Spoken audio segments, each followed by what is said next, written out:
things before we start. If everybody could put your character name followed by parentheses in Discord. Yes. Yeah, kind of similar to how I have it, only I'm going to change mine to DM because I'm not Ezekiel Hunty here. Yep.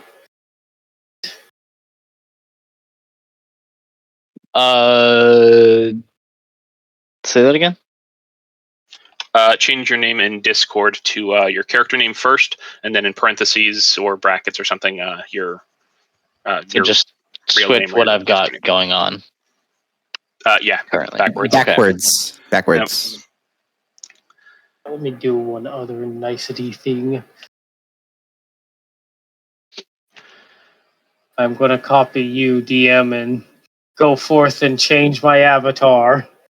Go forth and prosper. Just beware, though, Discord only allows you like 2 or 3 avatar changes in a short period of time for some reason before it like locks you out for a little while.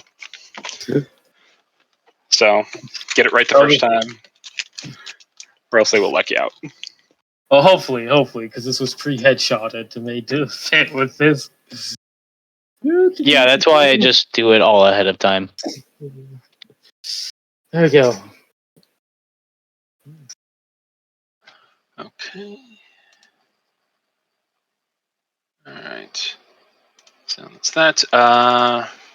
Since this is the first game, let's go over a few things. You all have 1 inspiration point per session. It only lasts for that session. You get a new one starting with the next session. They work the same way as normal inspiration, only you cannot trade them to other players.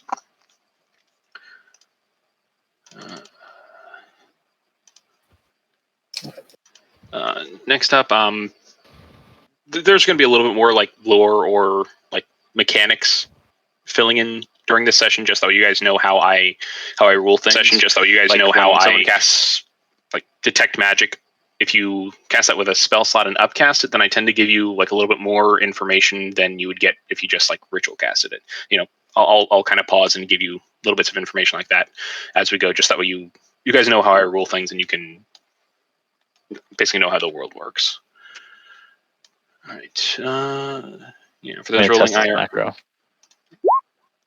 For those rolling, cool. For those rolling IRL, we're using the proficiency die system. Right now it's a D4. If any of you have expertise, then it's basically double your proficiency die, so 2D4. If you have expertise. Me, because I'm the rogue. Yeah, I don't think we have any bards, so we don't have to worry about like the half proficiency, jack of all trades. Oh, I got half. I imagine it's a D2 to roll for half proficiency. I think so. Right. Next up, I use the push to talk feature on Discord, and I use the caps lock to do it. So sometimes I'll send you some sort of a private message, or I'll type something in chat during the session, and if it's in all caps, I'm not yelling at you. It's just that was the last state that the caps lock was in.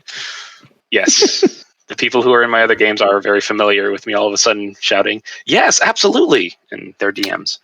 Nice. I'm also going to be on push the talk because my kiddo's in the other room. He tends to yell. So if you guys say something to me and I don't immediately respond, just remind me I'm on push the talk. Will do. All right. And last but not least, it has been a while since I've DM'd, so bear with me while I kind of get back in the rhythm, especially this session. I also have only DM'd for about 6 months, so I'm not too experienced. At the end of the session, I'll be asking, favorite part of the session, least part of the session. Please be as brutal as possible, because that's the only way that we can grow, is with feedback. Ooh, bet. Yeah. One person in my game named Loki, and she is brutally honest. I've always wanted to DM for her just so that I can get that honest feedback. I'll be crying at the end, but it's like, at least I know that she'll be honest. Yes. Okay. I hope you don't mind me doing a bunch of tests here. No, it's perfectly fine. All right, cool. All right, and that is where we will begin. It is working properly. Awesome. All right, the world we will be exploring has a history that mirrors our own almost perfectly, with the only differences really being that magic exists and the world is populated by races other than just humans. Elves, dwarves, gnomes, Goliaths, and many other races live alongside each other in the modern world. Long ago, magic users were held in pretty high regard, and magic items and phenomenon were spectacles the world over. But time marches on. With the advent and popularity of technology during the Enlightenment and the Industrial Revolution, interest in learning magic started to wane. After all, why spend 5 years learning to cast the light or firebolt cantrip when you can simply go to the store and buy a flashlight and a rifle? In the modern day, magic, which was once wondrous and held in awe, is seen as more of a hobby or an outdated skill, like archery, sleight of hand magic, or smithing plate armor. But just because interest in learning magic has waned doesn't mean that magic went away. Monsters from the Expanse still cross over. Magic items left in disrepair break down and cause problems. Greedy mages still try to use their powers for evil, and new or very old magical phenomena still cause trouble for unsuspecting citizens. So, in 1890, the Bureau of the Arcane and the Paranormal, or BAP for short, was formed. You are agents working for the BAP. It's an American federal bureau whose job is to investigate and stop, or at least contain, these magical happenings in the United States. We begin in the Albuquerque field office of the BAP. It's a modern, two-story gray stone building with as much space on the exterior covered by windows as covered by stone. And an American flag tings outside the building. The office interior is filled with BAP agents and support staff. 3 people exit an elevator on the second floor building. As they step out into the elevator into the office space, Waffle, would you like to describe your character? Oh, geez, I didn't expect to go first. All right. So, for me, just like make sure, you see a younger individual, like late 20s, sort of early 30s looking, redhead, sort of curlier, wavy hair, still a little shorter, generally well built, and strength seems like the genuine, like working out a bit, blue eyes, human sort of aesthetic with slightly sort of pointed ears, not too pronounced, but they're there, and you can see like just like a scar over like the lip, and see something may have happened, but yeah, overall, just right now, just wearing general like it's like a black T-shirt and stuff like that. But yeah, that's me. My name is Grant. All right, thank you. Next up, Connor. So we're like the last person stepping off the elevator is a redhead. Pale skin, pointed ears, black makeup over her lips. Her hair covers her eyes. Tall. She doesn't look like she works out that much, but she has long, bright red hair, and she steps off the elevator. All right, and the last person to step off the elevator, Rye. Describe your character, please. Sure thing. Not exactly a redhead like the other two, but it is brown with a tinge of red in it, with some Gaelic roots or something. Early mid-20s, male, kind of thinner built, but tall, 5'11", 6 foot. Dressed rather loose, casual, baggy shirt, nice, some slacks, but boots on. Very, very strange for an office building, but it's all he owns. His hair's longer, like mid-back length, but he has it pulled back in a very messy tail. His name is Severin. All right, as the 3 of you step out of the elevator doors, all of the doors in this world are a little bit larger than the ones that we have here. So that way they can fit the larger beings, namely Goliaths. So as you step out of these wide elevator doors, you step into the second floor of the field office. Almost all of the walls around you are glass. The offices on the left and right side are those see-through glass walls with the glass doors on it. The names of special agents are etched on the doors. In the center are a series of cubicles with agents working in their offices. As you step in, test. Okay, never mind. I'll just test my mic. That's okay. All right. As you step in, you pass several of the other agents. Dragonborn in a suit, carrying a large stack of files, kind of dodging and weaving in a hurry. A few elves sitting by the water cooler talking about last night's football game.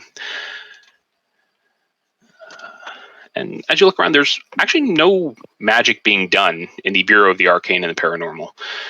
There's very little that would differentiate this from a typical office space, with the exception of the occasional oddity, as what looks like a disembodied suit walks past you, sort of a leather mask on the head instead of an actual face. That way you can get some idea as to what he looks like as you hear him say, "Good morning," as he steps past you, as this mostly invisible figure steps past you and into the elevator that you just got off. You head into... Morning. And the sort of little lips flap as he speaks. You head in. Individual. You all head into the rear left-hand corner of the second floor and to the office of Agent in Charge, Norman Greyforge. And already standing outside of his office are the two people that you are here to meet. Bite and Smile. Please describe your characters. Smile, you can go first. Okay, so this is not like a publicly walked around building, is it? No, it's only agents in here, especially on the second floor. All right, cool. Yeah, so Hector Woodsworth, he appears to be a very, very dapper looking man. He's got a nice jacket on. Kind of looks a little bit out of place, but he likes his fashion. There's not a speck of dust on it either. He makes sure there's never any dust on it.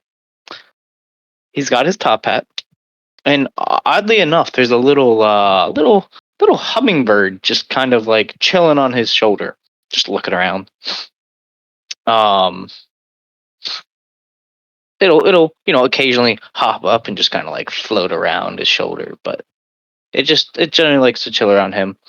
But the most noticeable thing about him is this very, very nice top hat.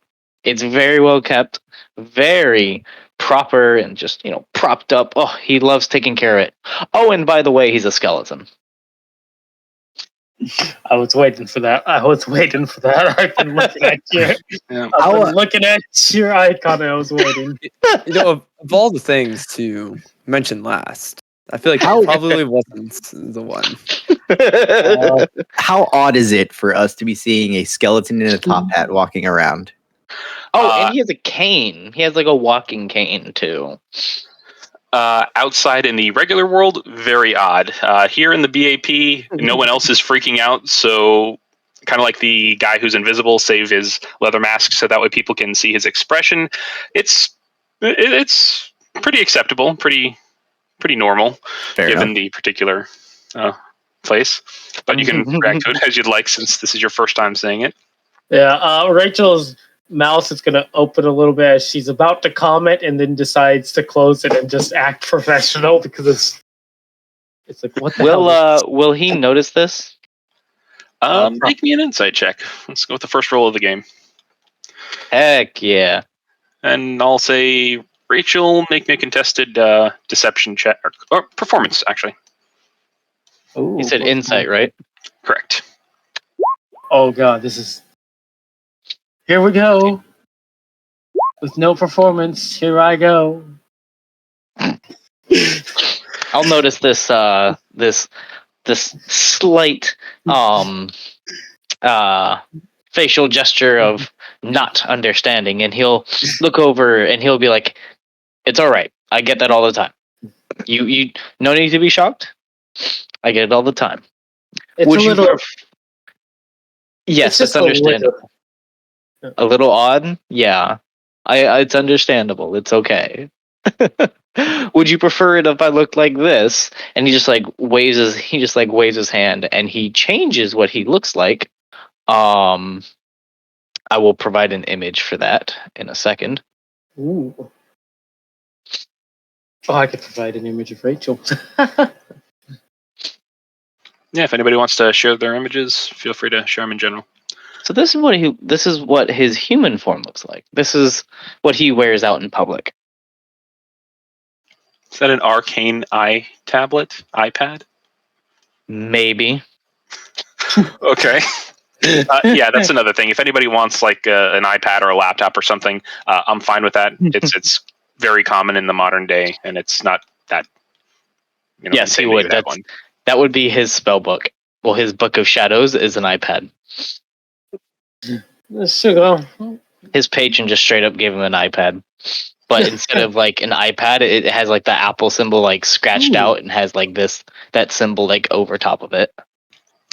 An Elder Tor would definitely give out an iPad rather than an Android, so that definitely makes sense. Definitely. All right, I already hate them. Bite. I know, right? And standing next to Hector is Bite. Please describe your character. A much noticeably shorter character than his companion that he's standing next to. Very stout with a long, well-kept beard. Looks middle-aged, if not older, and has a slightly receding hairline. He's very well-dressed, but with a full suit. And he looks just very interested to be finding new people here. I'm gonna ask, are you a dwarf? I feel like that should be obvious. That's racist. All right. And Terrence, as you look out into the sea of people, you notice several names on the doors. Previous students, just from grading test papers and things like that. Some of them noteworthy, most of them just people who had taken some basic intro class from you in the past and had worked their way up into the bureau. As all of you stand around chatting a bit, inside the glass office, you see a dwarf. He's sitting at a desk, sitting behind his desk. This is Agent in Charge, Norman Greyforge. By dwarven standards, he is thin, but by human standards, he is still very, very fit and muscular. He's sitting at his desk. Sorry, what? Thirac. Sitting at his desk, he has a towel laying down in front of him as he is getting rid of the last remnants of a 5 o'clock shadow, despite the fact that it is only 10 in the morning. Terrence, you are familiar with the grow rate of dwarven beards, and you know that in order to maintain the clean-shaven appearance that he probably has to shave maybe 4 times a day just in order to maintain that. At the cost of razors. Yeah, right. Oh my god. Dude, Gillette is making bank. I know, right? Now it is canon that Gillette is owned and run by dwarves.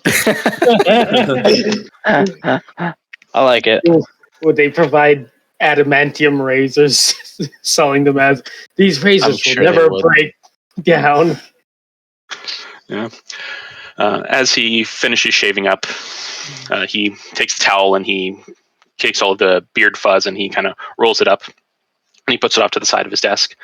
As for the rest of his features, his hair goes into a fade on the side, and it's a bit longer on the top, only an inch or two, but it comes out to a point in front.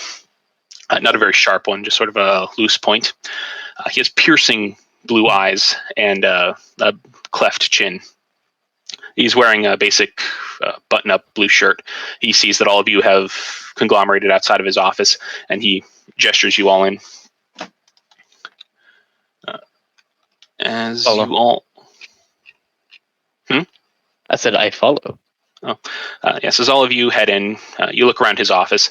You see a couple of potted plants, a couch off to the left and right, and a few chairs in front of the desk. There are pictures, mostly on the left wall, showing him with a few teams throughout the years, mostly in SWAT gear. But one of the most prominent things in the room is a large weapon plaque with a golden axe hanging on the wall. The axe has silver blades for the tips, and there are two small black and white snakes curling around the handle of the head, kind of like a caduceus meeting at the very tip of the axe itself. Agent Greyforge looks at all of you and says, "Hey, y'all made it. Welcome." Hello. Hello there. It would be surprising if anyone missed their first day here. Hello there. He hears what you say, and he kind of looks over at Sev and he says, "I might agree." All right. Most of you I know. Sev, I don't think we have officially met other than in passing. My name is Special Agent in Charge, Norman Greyforge. Pleasant to meet you, sir. Pleasure to meet you. After the Chicago incident, things have been kind of hectic for the BAP lately, so forgive us for rushing you into a team. Normally you'd have a bit more time to get acclimated to the BAP, but the situation calls for some expedited processes and some things that we wouldn't normally do in order to handle the new workload that we've had lately. So, I don't believe most of you know each other. Normally, I'd like to sit down and give everybody a bit time to get to know each other, but you're going to be on the road for a while and you're going to have plenty of time for that. So, first, Sev, I'm going to give you a little bit of a speech that I give everybody who's joining a team for the first time. A few pieces of advice in my about 15 years out here in the there in the field. First off, have each other's backs. When you're out there, the only people that you can trust are the people that are standing next to you. They will save your life. Second off, and I cannot stress this enough, communicate. We deal with the weirdest shit on the planet. Monsters, magic, mind control, possession, you name it. If you see something flickering in the dark, don't be like that horror movie protagonist who doesn't mention it and then gets everybody killed. If you randomly get the intense flavor of cake in your mouth, mention it. It's weird. Mention it, and maybe that someone else will notice that that's the sign of a succubus trying to get inside your head. Who knows? And last but not least, and he gets kind of serious and steeples his fingers in front of him, and he looks each of you in the eye directly. Never, ever, ever get promoted. Desk work is horrible. So, any questions before I hand out your assignment? Not that I can think of. All right. Well then, we're going to start you off with something small and, quite frankly, a little up our alley. There have been some crop circles and cattle mutilations in some grassy fields, as well as some areas of corn crops off of Interstate 84 in Iowa. It's not exactly a rare occurrence, and it very rarely ends up being anything magical or something that we should have to deal with. But on the off chance that it is, we'd much rather have boots on the ground. Before you leave, visit Alice Mcgrath in operational technology. She should get you outfitted before you leave and get you a van and get you on the road. Anything else? Questions, comments, concerns? Think I'm good. Sev, don't be afraid to ask something, buddy. How long are we going to be on the road for? Depends. With how things have been since New Year's, It's going to be longer rather than sooner. Before, people go on maybe one assignment and come back. Depending on how long it took them to do it, it could be maybe a week. But now, you're probably going to be hopping from one assignment to the next. When you have a little bit of downtime, we try to max it at about 4 or 5, or maybe 3 weeks on the road, whichever happens first. 4 or 5 assignments or 3 weeks on the road, whichever happens first, just to give you all some downtime. Given our lack of personnel, we're expecting a little bit more from our agents than we were in the past. Does that reflect in our pay? Do we get paid a little more? This Yes, you do. And any sort of hazardous situations that you find yourself in, you will get paid extra hazard pay for that. And the longer you're out, you'll also get some extra pay for that as well. And if you close cases in a satisfactory manner, you'll also get a little bit extra pay for that. Anything else? No, We I don't have have anything a else credit that they card didn't have. possibly to help pay for meals while we're on the road, or is that our own expense? Yes, you do. And he takes out his phone and he sends each of you an app. You got Acceptance Cash App, bro? Yeah. This will cover your per diem, any sort of meals that you have. If it's something expensive like an expensive bottle of wine, and he looks at the professor, that's going to have to come out of your own pocket. If it is just something typical like hotel rooms, per diem, simple meals, then that can come out of your per diem. And Hector, I think you money one time. Hector, I think you had a question, was it? Oh, no, I was just saying I don't have any questions. Oh, okay. I have one last question. Shoot. If for whatever reason we cause any damage while we're on an assignment, are we covered by that, or does that come out of pay? That's typically covered. If you are considered completely at fault and it was avoidable, then it's definitely coming out of your pay. But if it is in the line of duty, you follow proper procedure, then that doesn't come out of your pay and you don't have to worry about it. We have all kinds of insurance. Like I said, we come up against the weirdest things. A car got transformed into a metallic dragon one time, completely covered. He just kind of gives a nod. I'm imagining gnomes running the insurance business. All right. Well, if there's nothing else, go visit Alice Mcgrath in operational technology. She'll gear you up. Then you all can head out. Alrighty. All right. As all of you... I was going to say, does anybody know where that's at in the building? Because I'm new here. Literally all of you know where it is, except for Zev. Gotcha. I mean, there's some signs. There's Take pretty one of the- streamlined. Sort of gets all the equipment. Right.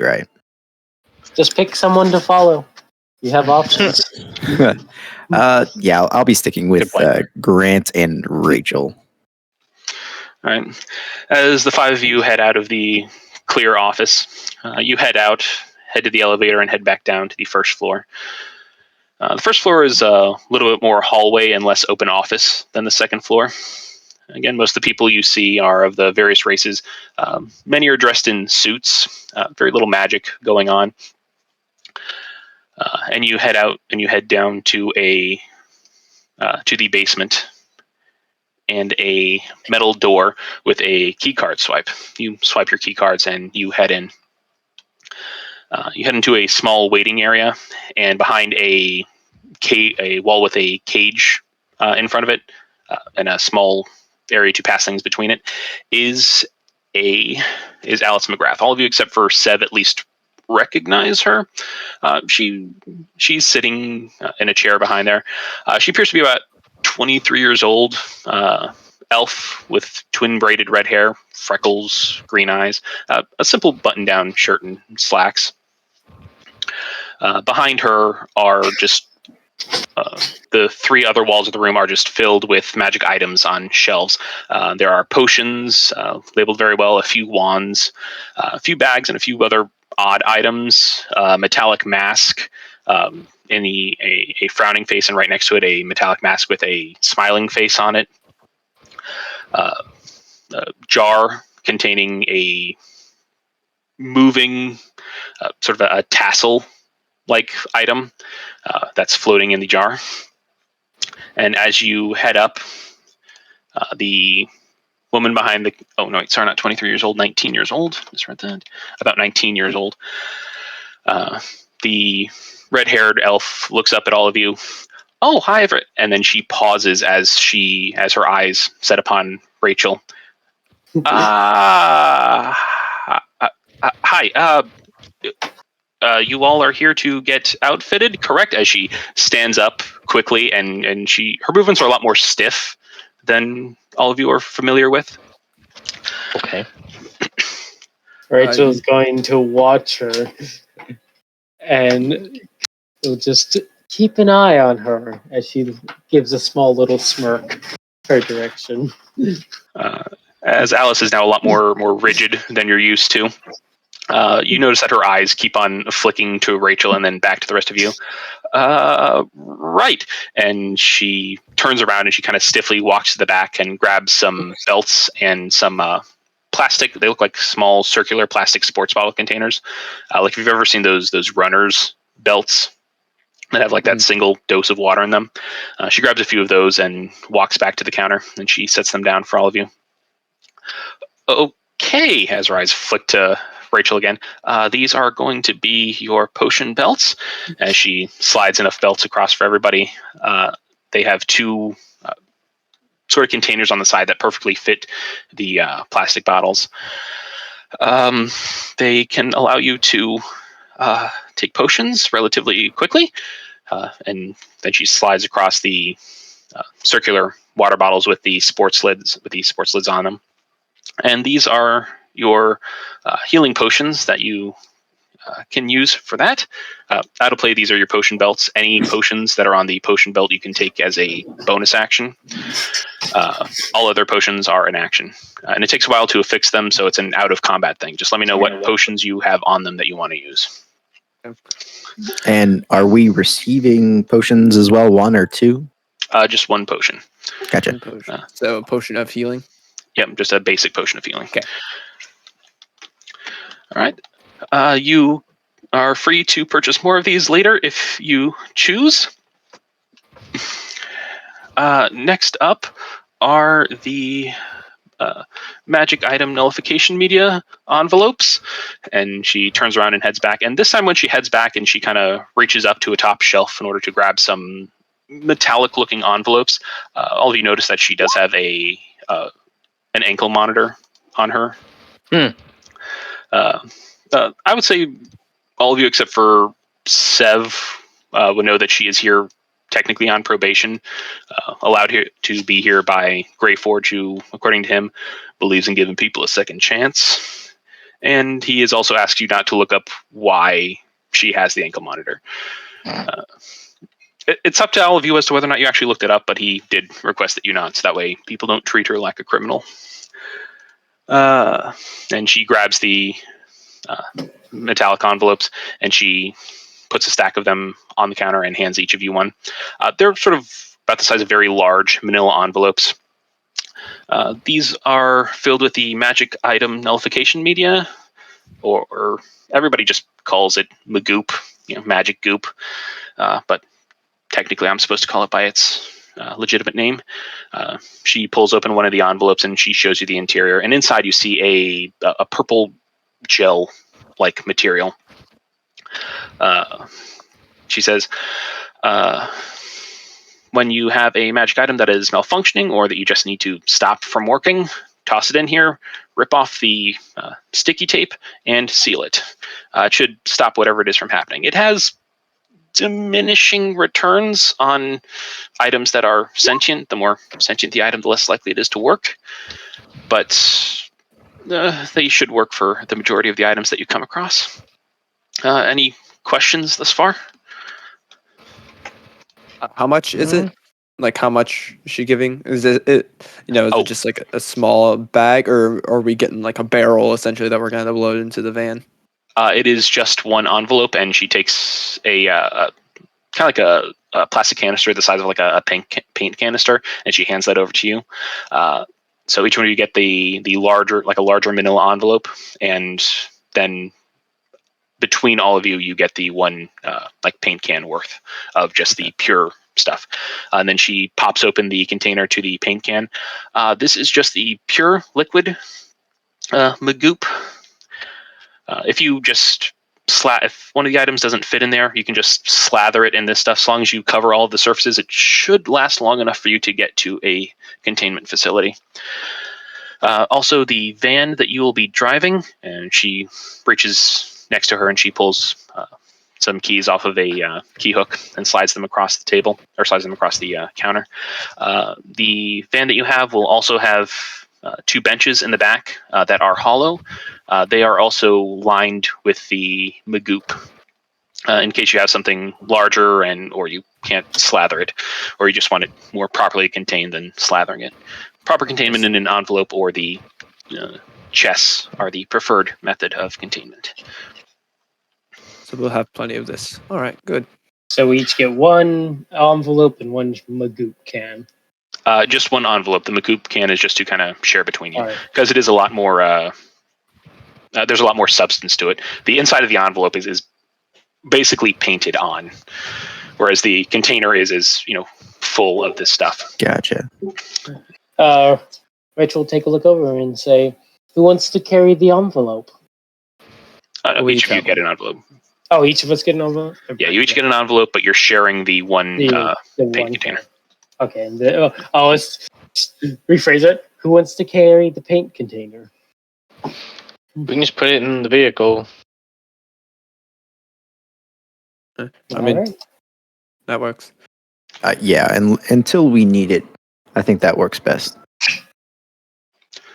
All right. She slides the keys across, and she's like not sure who to like direct the keys toward until her eyes like meet Rachel's. Then she like instinctively slides it over to her. Rachel will go, "Thanks," and take the keys. Okay.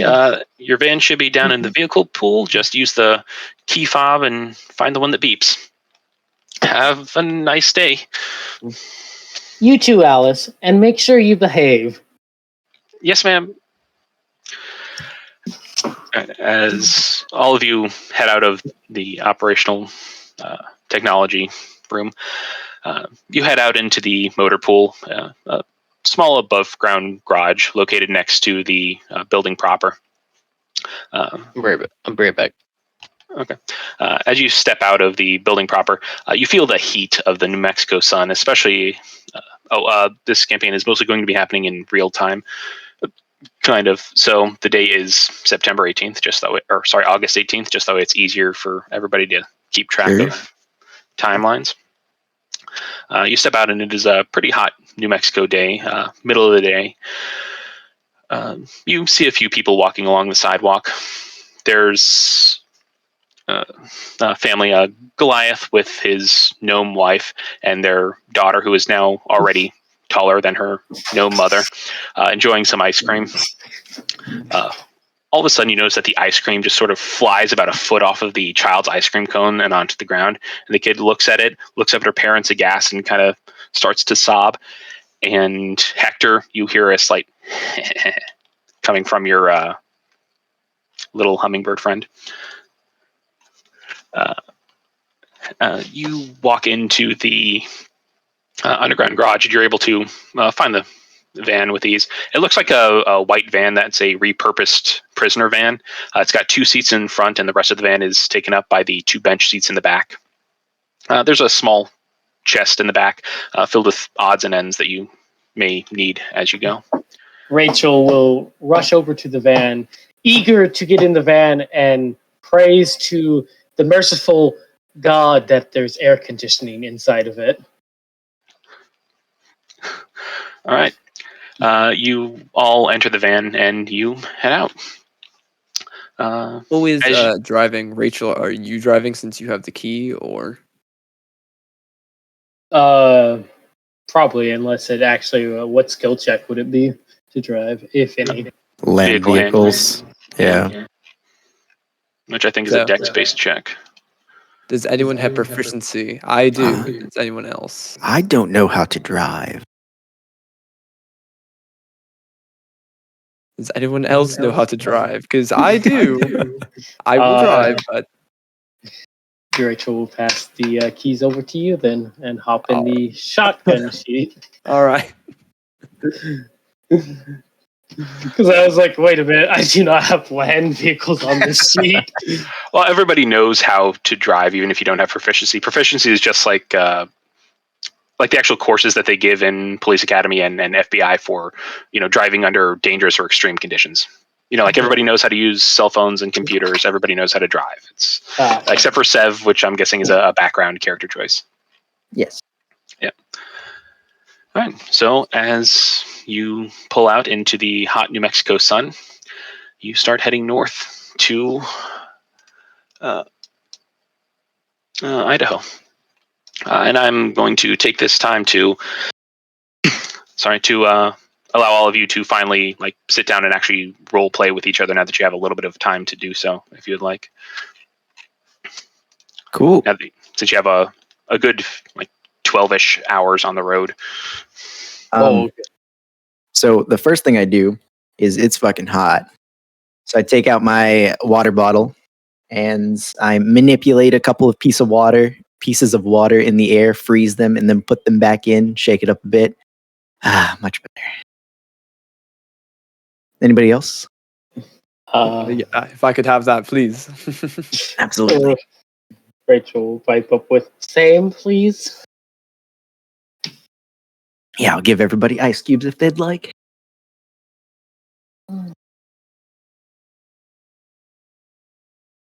I've lived most of my time up on the West Coast, so being down here in New Mexico, it's not fun. You'll get used to the heat, I think.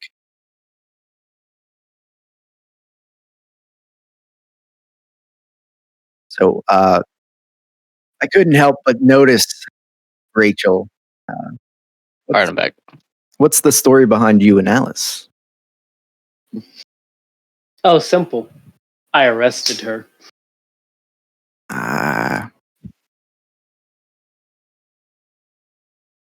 That makes sense why she was a little bit nervous. That's So- very funny seeing her. As you guys, other than Rachel and Grant, Hector, Terrence, I'm rather new here. How long have you all been with the Bureau? Oh, geez. I don't exactly count the days. They just kind of meld together. Been here quite a few years. Probably far too many for some people's likings, but I feel this is my calling for the time.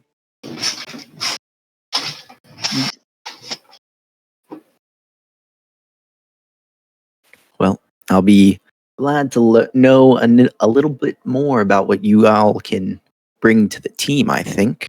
What can we expect out there? Lots of weird shit. Rachel will laugh at that. Oh, any really have- particular?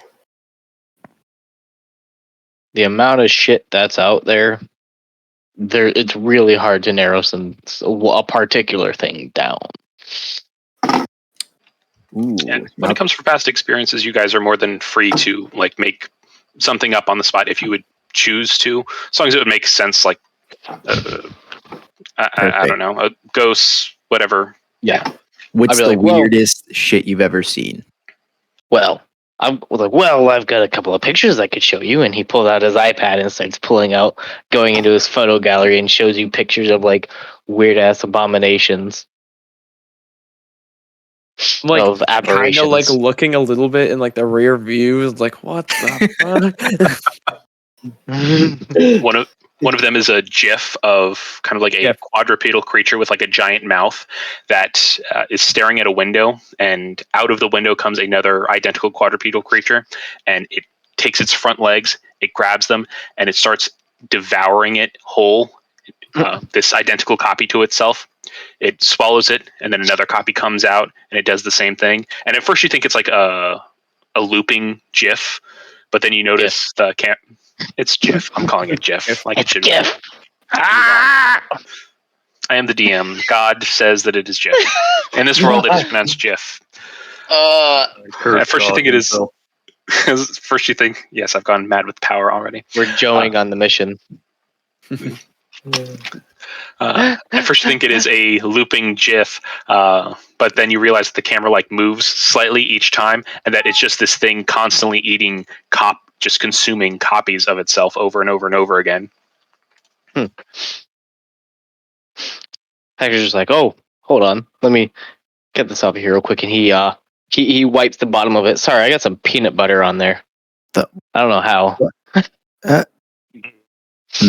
You'll have to tell me about that sometime. What was that?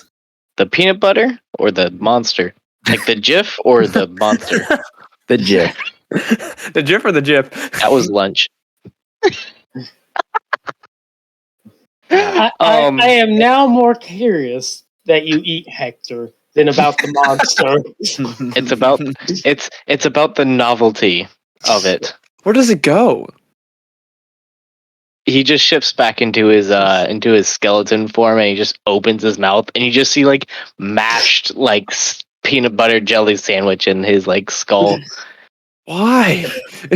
I dispose of it later, like when people aren't looking, so they still think that I eat. But why? But because it's less weird to see a human never eat his lunch at lunchtime. So you had a big breakfast. Oh, you got. I wear my disguise. I wear my disguise sometimes so as not to distract or disturb people at the office. Fair. I mean, no offense, but I haven't exactly come across somebody quite like yourself so closely. Oh, yeah. See, that's what happens when you make a pact with an otherworldly being. But, you know. Now, I gotta ask, did you make the pact before joining the Bureau or after? I plead the fifth. Oh my god, it was after. You joined the Bureau and went through the training and then made a pact. So no, it was before. What exactly can you guys It was during college. do? 'Cause clearly you can change, what you look like. I know shit. I drink and I know shit. Well, I'm sure many of us drink.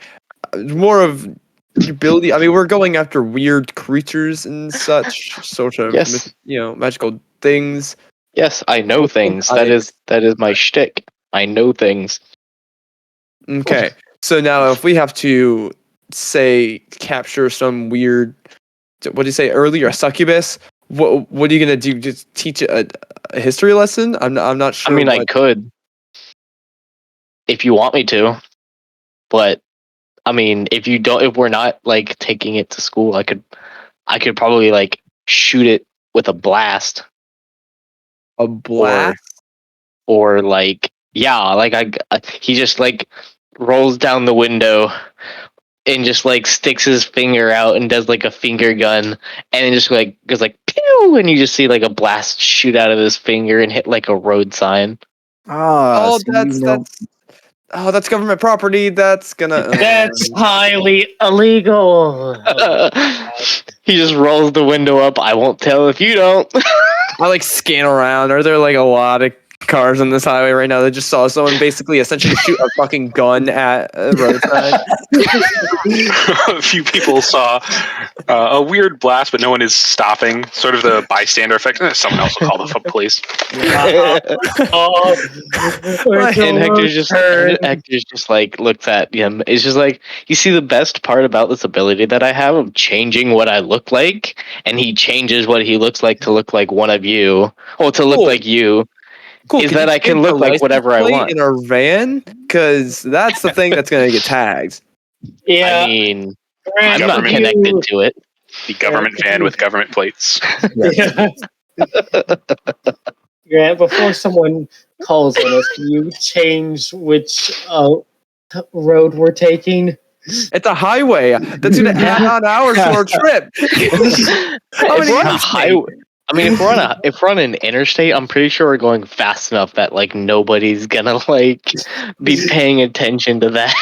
What do you mean? There's people behind us. We're going the same speed.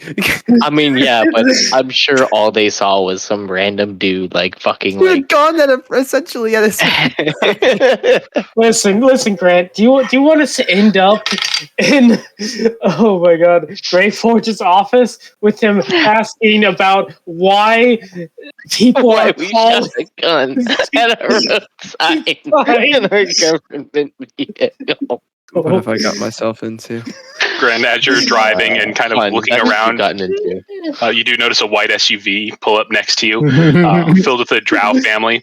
They're kind of looking sideways at you, especially the person in the passenger seat. And then when you look over and make eye contact, she like stares ahead really quickly. But there's two kids in like the back of the SUV with their heads like pressed up against the glass, looking at you like wide-eyed, kind of like looking around, seeing like what happened, or like, is it gonna happen again? So I just wave at him. I look back like myself now. Just wave at him like, and then so this entire time that little hummingbird that's been like hovering around my shoulder it's been like pecking at its like foot for a while, and finally so it's got like a little ring on its little itty bitty foot, and like it's finally figured out how to remove it, and it just removes the ring, and all of a sudden you just see the fucking you just see it turn into this. No, what is that? Huh? Just like a moment of like a little bit of like, I'm just the like, car what is swerves for a second. It's like Grant, as you see this creature all of a sudden appear in the back of the van, I need you to make me a vehicle handling check. Absolutely. What dexterity? Dexterity plus proficiency. Oh, Jesus. You're lucky I rolled well. Okay, 15, 16, 19 total. Your arm jerks slightly, but you stay within the lines perfectly. Your training kicks in, and eyes front on the road. You're able to maintain your speed, and the car next to you kind of, with the kids, kind of jerks to the side slightly. But then it just, they've decided that they've had enough, and they just start to speed up ahead of you, breaking the speed limit. Rachel is going to draw her handgun and point at that thing. So before they are able to escape us, so Blink is gonna go and he's gonna like slam his face into the window and just start licking the window, looking at them. Can you not back there? I will turn this thing around. I'm just like, you underestimate the amount of control I have over him. What is it? I'm like, unnatural. I'm just like, it's my pet. My patron gave it to me. Make it go back. The bird. Bring it back. I'm just like, I mean, we haven't been noticed before by the blast. Someone's definitely gonna notice that thing licking the window. The drow in the white van that is speeding off in front of you. The two adults in front don't notice, but the kids are looking at the back, and both of them seem to notice this. And one just kind of like, you see this look of abject horror as you see it. She's probably screaming, but you can't hear it. But the other one, her sister, is looking at it, and just like a wide smile goes on her face, and then she's like bouncing up and down, pointing at it, and like trying to grab her mom and dad's attention. Hey, look! Who is it? Sev, I believe you have the observant feat, so you can actually read lips. Yeah. Hey, look! There's a thing! It's an eyeball! Look! Mom! Dad! Mom! Dad! Okay. And they just they speed faster. I would just like fucking grab the ring out of its like mouth and then grab it by the back of the head and just like put it back on one of the like the eye stalks and it turns back into a hummingbird. I'm just like, what have I told you about pulling that off?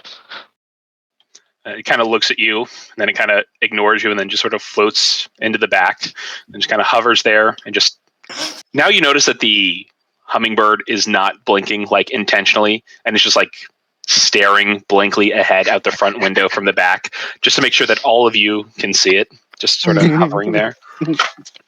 And its wings actually stop flapping fakely, so it's like a frozen image. Well, I liked it all up until a second ago.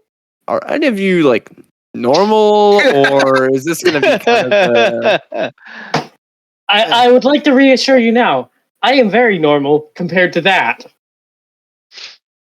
Okay, well, let's keep it along here. What exactly? I mean, I know we've been on small assignments together, but what can you do, Rachel? Yeah, gazers are notoriously retarded. They have beast level intellect. Yeah, no, they really do. Like they're described as beholder. Like they're basically like beholders keep them as pets, like cats, because they catch the vermin in their lair, and they have about the same amount of intelligence as a house cat. So just imagine like a house cat that can fly. And has telekinesis, yeah. And predatory instincts. Oh God. Well, I mean, house cats already have predatory instincts, but even more so. They fire small lasers at you. Yeah. Hummingbird with laser eyes. Got it. Oh my god, a cat with laser eyes would actually be fucking amazing. I would want. So, yeah, Rachel, what can you do? She goes, I have small amounts of psychic power that I can use to manifest things like blades, or sometimes like you too. You have psychic powers as well? Well, you just saw it. What do you mean? Blasted a sign? I don't know. It could be magic at this point. I mean, yes, my powers are psychic good nature. Fair. I have psychic things. In fact, I will use this and post that. I'm going to use psychic whispers and speak into people's mind. Ooh. All of you suddenly hear Rachel's voice in your mind, coming from nowhere and everywhere at once, even though she isn't moving her lips. I do it. I do it also. Messing with the driver. I do it also. I'm like, oh, you can do it too. Oh my god! That is actually more useful than you might understand, and we'll get to that in a second. And it goes along very well with the fact that I am very sneaky. Also, I have a gun. I do not need magic powers to go blast the sign. Fuck you and your magic. I got a gun. Yeah, exactly. My cantrip's a Glock. What's sad is I think your cantrip does more damage because my gun is a reflavored hand crossbow. So it's just a hand crossbow named handgun instead of hand crossbow. Yeah, I think so. I actually like that you actually called it a handgun. Yeah, because I found the irony very appropriate. I can only have one bullet allowed in the chamber. I lost the clip. He has to manually reload every time. Oh my god, that would be awful. I know. Even worse is she just likes to reload every time she fires it, just like you do in the video game. Like you just can't handle it not being fully loaded. Yeah, she just likes that sound. Everything is a shotgun to her. Okay, so we have psychic powers. All right. Psychic powers, and I know things. As he just like does the whole thing where he points his finger up, like aha, like and I know things. Terrence, what psychic powers do you have? I don't have any psychic powers. Frankly, I'm an expert on the arcane.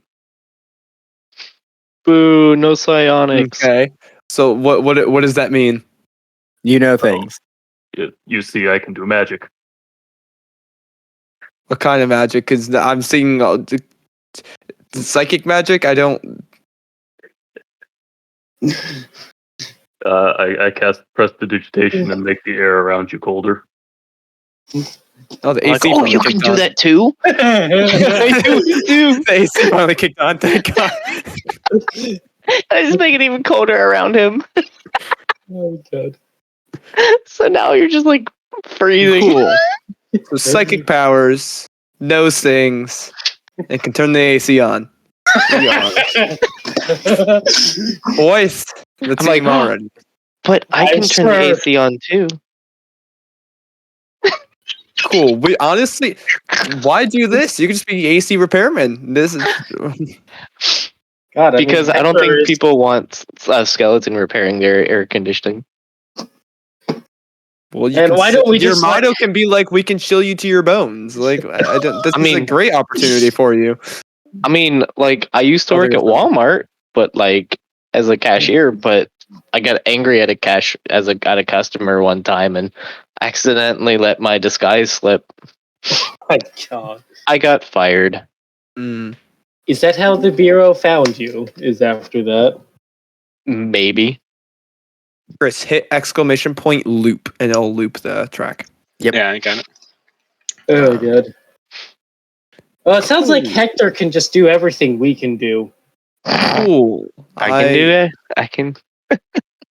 We might as well just send him into the crop fields and let him do our job for us. So hey now. All right. So psychic powers, ACs. Sev, what's you want to share anything new? Well, and he looks very interested when Terrence said stuff about the arcane. I also have, slight manipulations over some of the elements, but other than what you all mentioned, I can also, heal some cuts and bruises. And shit. And a little bit more on the strange side. And one of the main reasons I was probably recruited is I have the strange ability to change my form as well, except for not into humanoids. Oh, well, mine's just a disguise. Oh no, I physically shift. Ooh, that's interesting. Like into what? Animals. It's like squirrels and chipmunks. Well, you know, the cooler animals. So you're an animorph. Give us You can do it like a demonstration. I am dog. an Animorph. Great book series, by the way. I highly recommend it. So you're a furry. Yes. No. I'm just like, so is your power just turning, like putting on your fursuit? Please tell us more about your persona. All in favor of nicknaming Sev Fursuit? Raise your hand. How long can you do that for? Several hours at a time. It's not unlimited, but it is useful. I mean, nobody's going to, pay too much mind to a random bird flying by or a dog walking, cat walking, rat walking, spiders and such. Like, that's that's why I make you I'm just like looking at Blinks like, and see, that's why I tell you to be a bird. To be fair, hummingbirds kind of, they pull eyes as well. I would have chosen something like a pigeon or a crow. I'm like, yeah, but like a crow that hovers is a little bit more suspicious than a hummingbird that hovers because that is hummingbirds. That is fair. Yeah. Also, anyone who knows anything about birds would know that hummingbirds have the worst stamina. They expend way too much energy and have to rest for long periods of time. So if it's flying Yeah. for a very long period of time, I mean, that's yeah, just but who's bird gonna be people. staring at it for that long? I also Children. know a little Good bit point. of supportive type of magics as well. Ooh. I know that some of you can see in the dark. I cannot, but I can make myself see in the dark. Well, can't you just transform into an animal that can see in the dark? Like, Yes, but if I don't want to be an animal and still see in the dark, I have options. why would you not want to be an animal? Because I can't do, like I said, it's not unlimited. I How many have, times can you do it? I thought all you gotta do is just put your fursuit on. I hate you. I don't understand. I will stop talking now. Next. I'm sorry. So, for the see in the dark thing, is it like you cast a spell and you suddenly have dark vision, or is it like a light? It does not produce any light. It is a spell that gives me the ability to see in the dark. Yes. Oh, so dark vision. Excellent. If you had said it was a light spell, I was going to just call you flashlight then. No. I understand the necessity of stealth.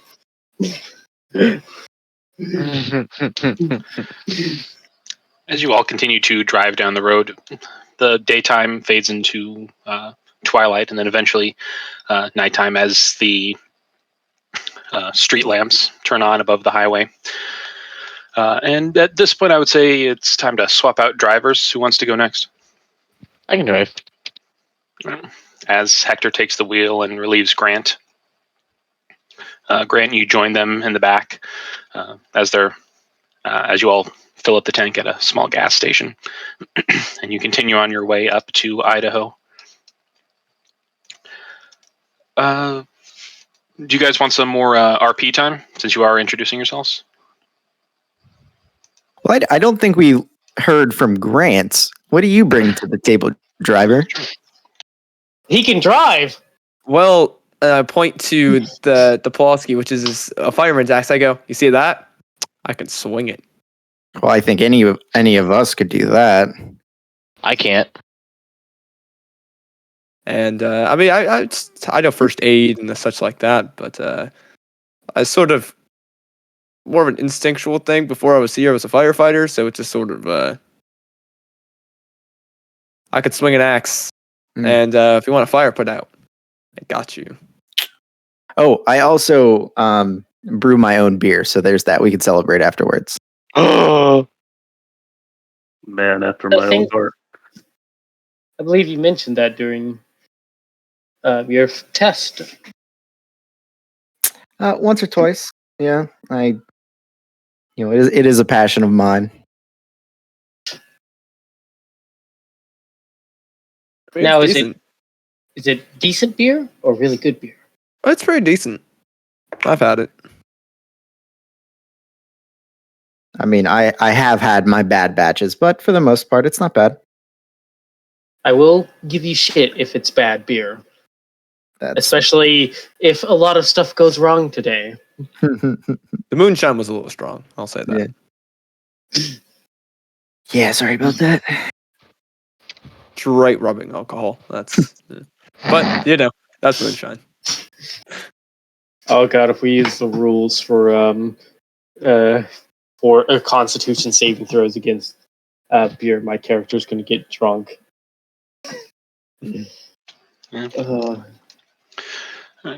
As you all travel through the night, those of you who wish can take a long rest in the back. The benches and the floor are, well, not super comfortable. They're meant to be able to be slept on during long trips.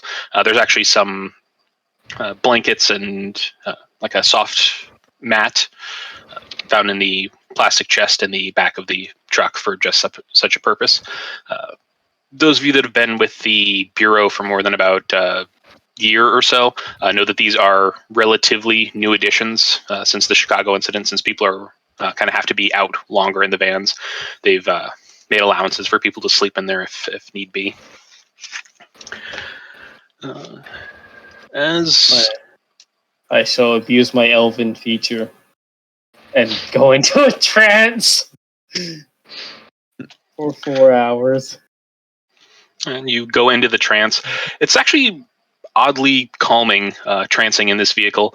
Sort of the reminiscence of falling asleep in the car as a kid. The hypnotic rhythm of the road and the street lamps that come by at regular intervals are oddly calming, and you find yourself drifting into your trance a lot faster than normal. I do trance, so. As you're driving. Oh no, not like as I'm driving. I'm just saying, like that's what I do as well. Okay, that's a little bit more. I was about to start calling for some major checks here. I was about to be like, oh my god! Yeah. You just see Hector like fall asleep at the wheel. Oh my god. I as well will trance. Man, you all are weird. I go to sleep. Well, like for me, it's just like it's a lean back and just like eyes closed and just like in that state. It's like a power nap. Yeah. Oh my god. You just see 4 hours later, all the people that can trance are just talking to each other while you're trying to sleep. Guys, shut up. How can you be awake? Did you not sleep? It goes, oh, we're Dude, you superior. just drove for 8 Hector's hours. like, How what? are you not asleep? Hector's like, even before I got this body, I didn't sleep. I was a college student. What do you expect? Oh my I went to college too, but there's still whatever. Yeah, but you don't get you can only like in college you must choose between having a proper sleep schedule, a social life, and good grades. You can only pick two. I opted out of a social life. I did not get any sleep. IRL, I opted out of the college. IRL, I also opted out of sleep. All right. So, as all of you finish your long rests in the back, the nighttime fades as the morning dawn of Iowa approaches. As you all wake up and you look out of the van, you notice that there are a lot fewer hills in this part of town, or in this part of America. It's a lot more flat, and you start getting out of the cities and mountains of the south, the dry heat, and you start seeing much flatter land, grass fields and forests, and you start seeing the cornfields where the crop circles and cow mutilations have been happening. Hector, are you swapping out so that way you can get a rest and someone else can drive? All right. Who would like to swap out with Hector? Oh, it's after 4 hours. I can just hop back on. After your 4-hour power nap, you hop back into the front. After pulling over to the side of the road, stretching your leg, everybody gets out, kind of stretches their legs for a little bit. Blink goes out, and then you see a small, very pointy rock suddenly get tossed into the middle of the road as a car drives over it. Hector kind of, sorry, not Hector, Blink kind of lets out a small sigh of disappointment before he floats back into the car as well. Just a heads up, Chris. After finding out what our assignment was and sleeping, I did prepare speak with animals for today.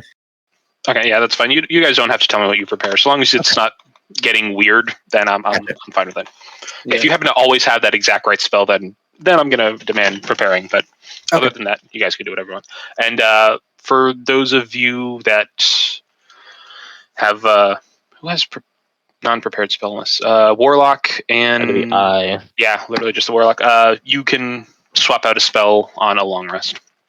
Just a single spell at the end of a long rest. For all of us non-spellcasters, we can just sit here and be like, yay. Be jealous. Yeah, exactly. Imagine not having prepared spells. Oh my god. It was legit between being a psychic rogue and being a magical rogue, and I was like, oh, I want to try out this new thing, but magic, it's so handy. You so always nice. need I know. Soul Knife is one of my favorite rogue choices. Imagine not getting your spells back on a short rest. Couldn't Imagine be needing me. spells. Imagine casting spells.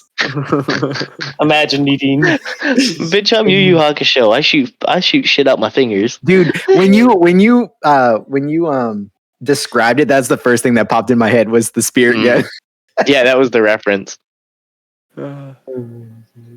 Perfect. Okay, and quick question, who was it? Terrence. I think you should have 10 spells by level 3, not 8. So you can have 2 more if you'd like. No, Unless I'm wrong, I haven't played Wizard in a while. No, you're right. You start with 6 and you get 2 at 2 per level. Okay. Yeah, so you can choose 2 more if you'd like. I'll take 2 more. But I have no idea how many you actually have prepared because I forget how that math works. I think it has to do with intelligence. Proficiency plus intelligence Yeah. modifier. No, wizard level plus intelligence modifier. Yeah, so 3 plus your intelligence modifier. Okay, just figured I'd throw that out there. Yeah. I mean, if he's using D&D Beyond, it tells you how many you can have. Yeah. Okay, so you all get out, stretch your legs. Blink attempts to start a car pileup and fails, and dejectedly flies back into the back of the van. Can I see this? Make me a perception check. All right. He's not exactly hiding it, but just whether or not you see the rock flying since it is telekinetic. Woo! Oh. There we go, 7 plus 5. DC is 13. What is that? That'd be a 12. Yeah, so 12. it is not. You hear something click against the road, but you don't see the interaction between Blink and the rock. But you do see him get back in dejectedly, hanging his little hummingbird head as he gets back into the van. Rachel just feel like, huh? I can't raise an eyebrow because I have bangs that cover my eyes. You all finally get on to I-84, Interstate 84, and you get into the actual area where the crop circles have been seen. Grant, make me a perception check as you look out into the fields and see the corn fields along the side of the interstate. Oh, actually, I whispered that. That is a 9. Okay. You don't notice anything out of the ordinary as you continue to drive down the road. Off in the distance, you do notice a clutter of cars stopped on the side of the road and a road stand selling alien merchandise, advertising corn gotten from inside the crop and from inside the crop circle, with a high elf with a shirt that is advertising a little green alien on top of it on the chest. It's up to you guys whether you stop or you keep going. I'll be like, Well, actually, Grant, it's wait. What? Stop. Why? I just We point at should- the dude. All right, and I'll like slowly start pulling off. And you Fuck yeah. Okay, here's a question for you, Chris. Would we know the relationship between crop circles and aliens? yes. Like based on media and stuff. Yeah, make a history check. In general, all of you will know that connection between the two, but as to there's just exactly how much you know about like aliens and stuff. What would I know about this connection? 18 total. Considering that's kind of like along your specialty. You can also make a check. For everybody Just letting you know, when it comes to checks about something, typically I allow a max of 2 checks or one person with advantage if both people have proficiency, or if the person helping has proficiency. And when it comes to some sort of a group check, like let's say you're investigating a room, if everybody is every extra person that helps out, the DC gets lower. So even though only like 1 or 2 people will make the roll, the DC gets lower. If everybody helps out, it drops it from like a DC of 20 down to like a DC of 13. So just letting you know that that's how I roll things. Okay. All right. What was this? History. All right. Hector, Hector, for yours, you know that there has never been any sort of real proof of aliens. Most crop circles are either hoaxes or unexplained, but as far as you know, the Bureau has never had any actual alien interaction. As for you, Sev, you know that information as well. There's never been any proof of aliens based on any of the coursework that you've had at the academy. But you do know about a few specific cases where crop circles or something similar were created by some sort of a magical means, either a creature or some sort of a prep for some sort of a spell. Those were typically very circular and using were very circular crop circles, like perfect circles. Other times they were used as massive summoning circles. They've also been used to occasionally hide more massive summoning circles. The fact that corn is alive and currently growing can be used in magical practices in order to summon things a little bit more easier than just using paint. It's kind of a step down from using like blood of recently deceased people to summon up something really nasty. Okay. I'll actually pass that information along to everybody. I'll write it down. Yeah. Grant, maybe you should stop. This guy, he probably is around here a lot. Maybe he has some information for us. All right, that's pulling over. And you pull over to the side of the road. You have to get on the other side of the interstate because he's on the left side with the crop circle far in the distance behind him. You can't exactly see the shape of it because this is pretty flat land. But you pull over to the side of the road. As you get out of the car, it's a lot cooler here than in New Mexico. It's not cold. It's still September, but it's probably in the 80s compared to the triple digits that New Mexico is. It's also a bit more humid. It's not super humid because you're really inland. It's just, again, compared to the very dry, arid atmosphere of New Mexico. As you all hop out of the car, the sound of traffic passing by. Oh, yeah, I guess we could move all your tokens to Iowa.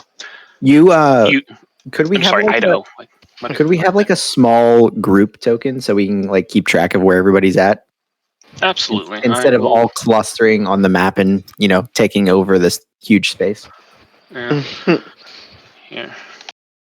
I will ask you guys how you guys all made the nice little circle tokens. I can put a link in the chat for the site. Yeah, I pinned the links. There's VTT Token Master, and there's also Token Stamp. It's like the second one down on the pinned messages. I usually use Token Stamp. It's just so quick and easy. Yeah, that's what I usually use. Yeah, but I like this new one that he linked though, because it had this cool border. Exactly. When it comes to making characters, I definitely prefer the VTT just because it has much nicer borders to it. But when it comes to quick, like making monsters and stuff, Token Stamp is just totally easy. All right, your group token for the time being is the Flying Cat. Cool. My diamond. Oh yeah.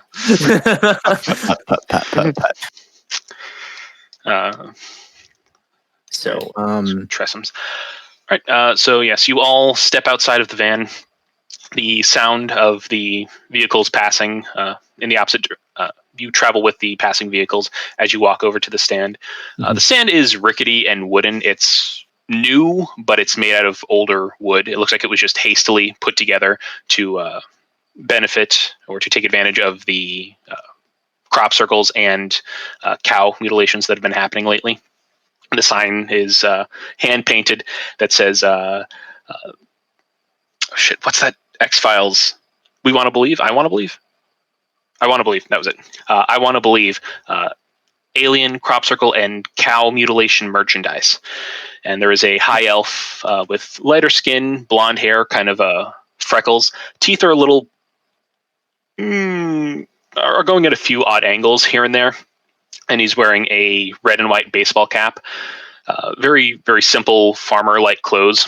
And you see some cardboard boxes behind the little wooden structure filled with various hats, T-shirts, like little plastic drink cups, things like that. He sees you approaching and he steps up. Oh, well, hey there. What can I do for you? My fellow alien believers. I just do the I just do the little like we come in peace hand sign thing. The little like the Spock hand sign thing. Yeah, he says, oh yeah, and he puts up his fingers and he kind of tries to do it, but he can't, so he kind of like pushes his fingers together and then he kind of puts his hand up while the fingers are still sticking together, but they aren't quite as perfect as they should be. Yeah, live long and Vulcan to you too, sir. Oh. I instantly know now that this man is full of bullshit. Yeah, that was the test. Oh boy. I'm just like, all right. I'm like, I just look very dejected. I'm like, all right, let's get back in the car, guys.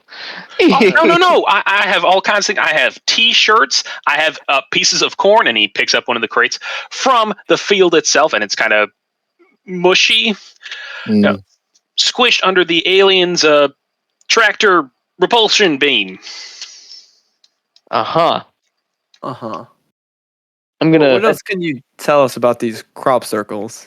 I'm gonna so while he's real quick though, I'm gonna like whisper over to like I don't know, like whoever's next to me, I guess Bite. I'll be like, hey, keep him busy for like 10 minutes. I'll be right back. And I'm gonna go behind the car and begin ritually casting detect magic. Right. And Grant, who's it? Grant or Sev that asked? Grant. What can you tell us about the crop circles? Yeah. Yes. He's going to say, oh, well, they've been popping up for about a week and a half now. My daddy's farm, and he kind of hooks a finger behind him, has had one or two, and he kind of steps up on his tiptoes, but he can't quite see over the corn, and he kind of hooks his finger. There's actually one about 200-300 feet that away. Just appeared suddenly, middle of the day, not middle of the night. Common misconception about the crop circles. Went out there, it was flattened to the ground. This corn actually came from it. Actually kind of started this thing here to sort of sell some of the corn that we weren't able to sell since it is now squished. Got some nice T-shirts printed for my fellow believers in the visitation of aliens. Circle itself is exactly, and then he kind of picks up a piece of paper, 143, and he's kind of trying to read his 193, definitely not 43 feet wide, a perfect circle. Can I read his mannerisms and see if he's talking out his ass? I was also going to say, like, wait, so this is your family's farm that you're now trying to sell items as an attraction from your farm. He did also he did also make the mistake and call the tractor that squished it the alien tractor. Yes, Sev, make me an insight check, please. Insight. That is a 17 total. Cool. Well, he rolled a 3, so this is definitely his family's farm. You're able to notice that his hands are definitely a bit more rough. He looks like he is genuinely a farmer. His knowledge of aliens or belief in aliens is definitely suspect to you, right. Just based on his mannerisms. Yeah. but he doesn't seem to be lying about the corn itself or the crop circle being there or the fact that it appeared in the middle of the day, and he has no idea how it happened. Well, he has no idea how it happened. The whole tractor repulsion thing was bullshit. Okay. I'll whisper that in Grant's ear, like, hey, he doesn't seem to be lying, but he's also trying to talk it up. All right. And I'm rather good with people, If y'all are interested, I got shirts for $5, corn from the field, $20 a ear, a bargain at this price. I've also got some plastic drink cups, and it looks like they are literally just drink cups that he probably bought at like Walmart or something that just have alien heads on them. All right.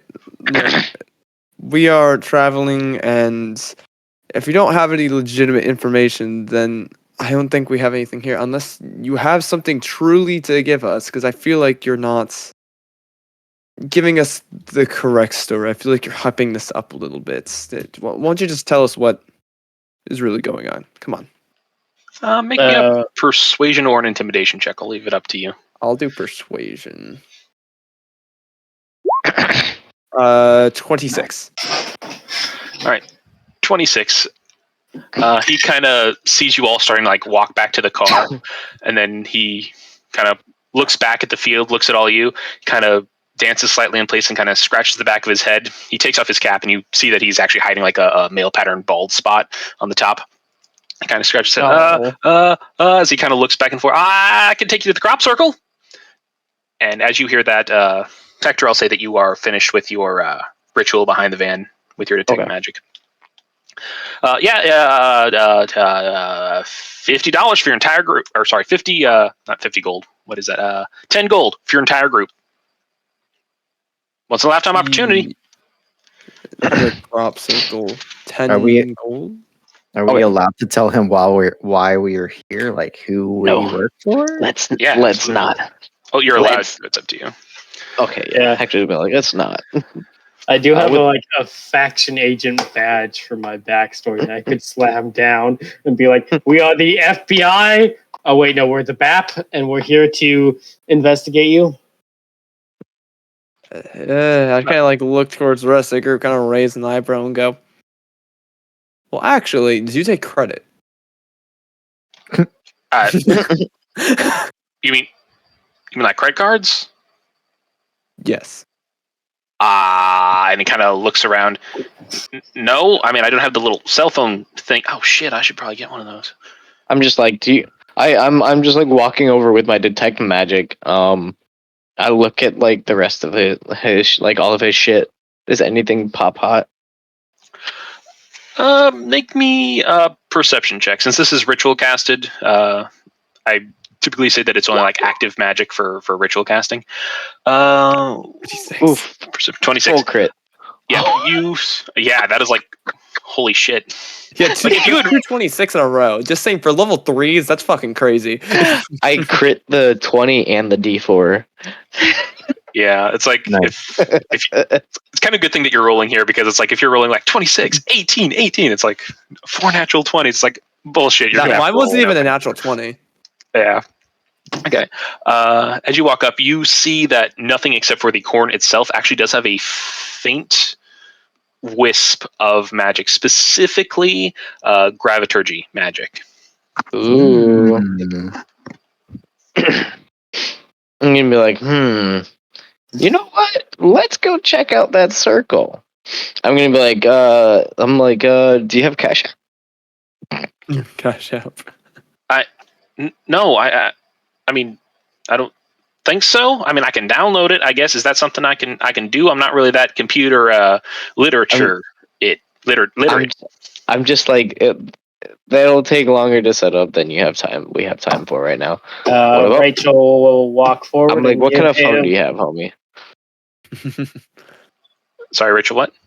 I'll give him 10 gold if I get the gold from my background, which is only like 15 gold. So, bye gold. I know, right? I look at my. I'm just like, gold, wait and I'm a second. yikes. I'm just like, whoa, wait a second. Wouldn't this be covered by company expenses? He doesn't take credit. It absolutely Right. would. If he took credit, it absolutely would. But he literally just set this stand up like a couple of days ago to capitalize on this. Can we have a Well- receipt for that? Yeah, no we'll write it business down as an license. expense.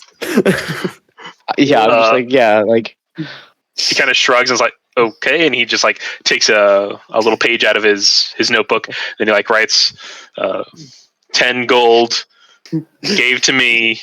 And then he kind of looks up at you, long hair lady, and then he kind of like signs it at the bottom and rips the page out and gives it to you. Does this work? That's fine. yeah, that's fine. close enough. I'm just like, yeah, we can write that off as a company expense.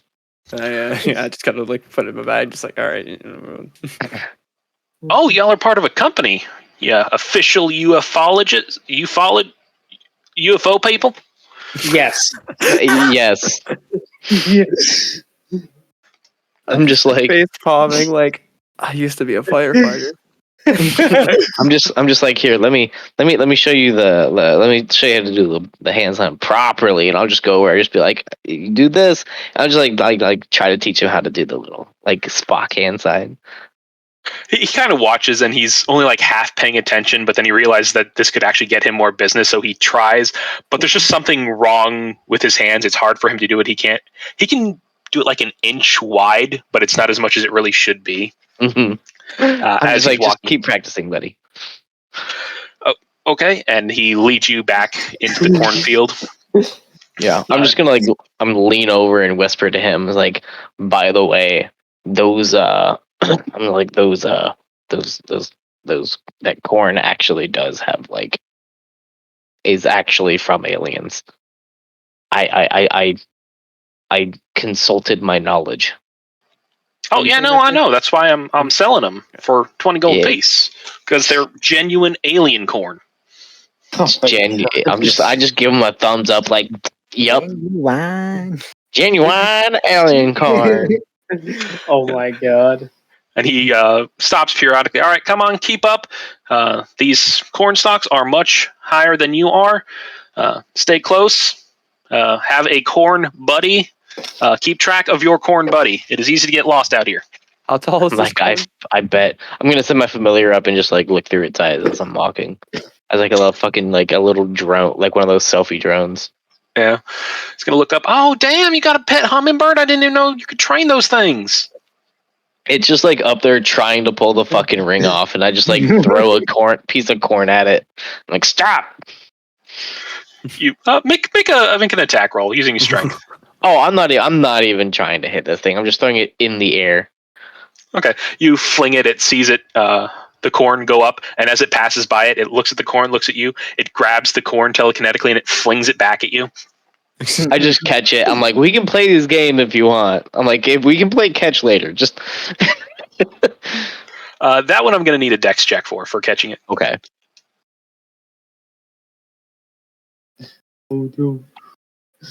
Wait, can't you just psychically catch it? I'm like, I could just use. I think I prepared. I think I have mage hand. I think I grabbed it.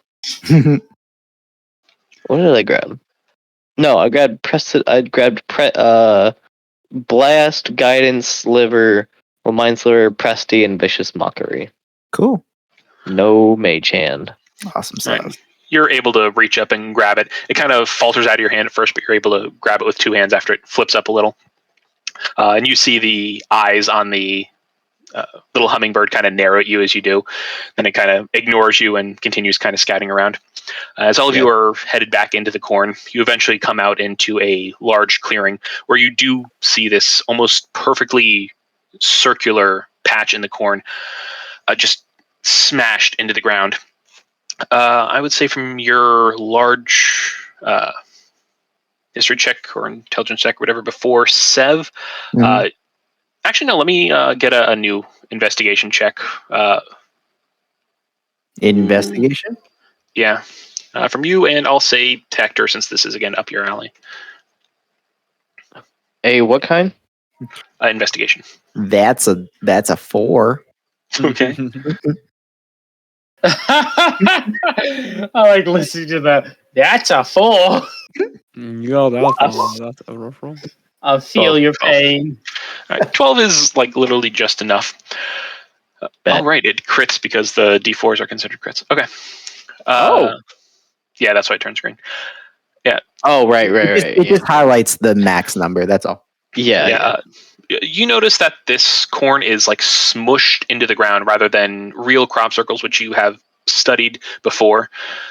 They are more bent at the stem, almost like someone took a board and physically went around bending it. It is also much more haphazard in the corn itself. Whereas real or other crop circles that you've investigated before are almost beautiful. They have nice swirls in a large circle. Again, like almost fake crop circles are actually made using a board on your foot with like 2 ropes that you can hold onto so you can keep the board steady. And then basically someone goes in like a giant concentric circles. These are different. These are just like someone took a giant hammer and just flattened all of this stuff. And actually, I'll say that your detect magic is still going, and this entire area just permeates graviturgy magic. I just like hold my hand up to my non-existent eyes. It's fucking blinding. Fuck. What do you see, Legolas, with your eyes? With your elfin eyes. Yes. I'm just like, it fucking burns. There's magic everywhere. All of it. Ah! Right. Can I walk around the perimeter and just check to see if I see any tracks of note leading to either to or from the crop circle? Absolutely. Make me a perception check. Sure. That's a nat 1. You walk around and you identify this as a cornfield, definitely. This is totally a cornfield. Like, I'm blind, I could have told you that. You see a few instances of people coming and going, but most of it is going out to the road, pretty much the exact same path that you took. You probably aren't the first people that he has been convinced to take, that the elf here has been convinced to take back here. Right. I'll go down the list. Terrence, what are you doing while he's circling the crop circle? I'm half tempted to cast detect magic myself. If really is as blinding. I'm just like, please don't don't do that to yourself. All right. Are you casting it ritually or are you casting it as a spell? Yes, it is a spell. All right. What level? Level 1. Okay. All right. As you cast detect magic, your senses expand, and you also see this entire area is permeated with graviturgy magic. Make me a perception check now that you're here.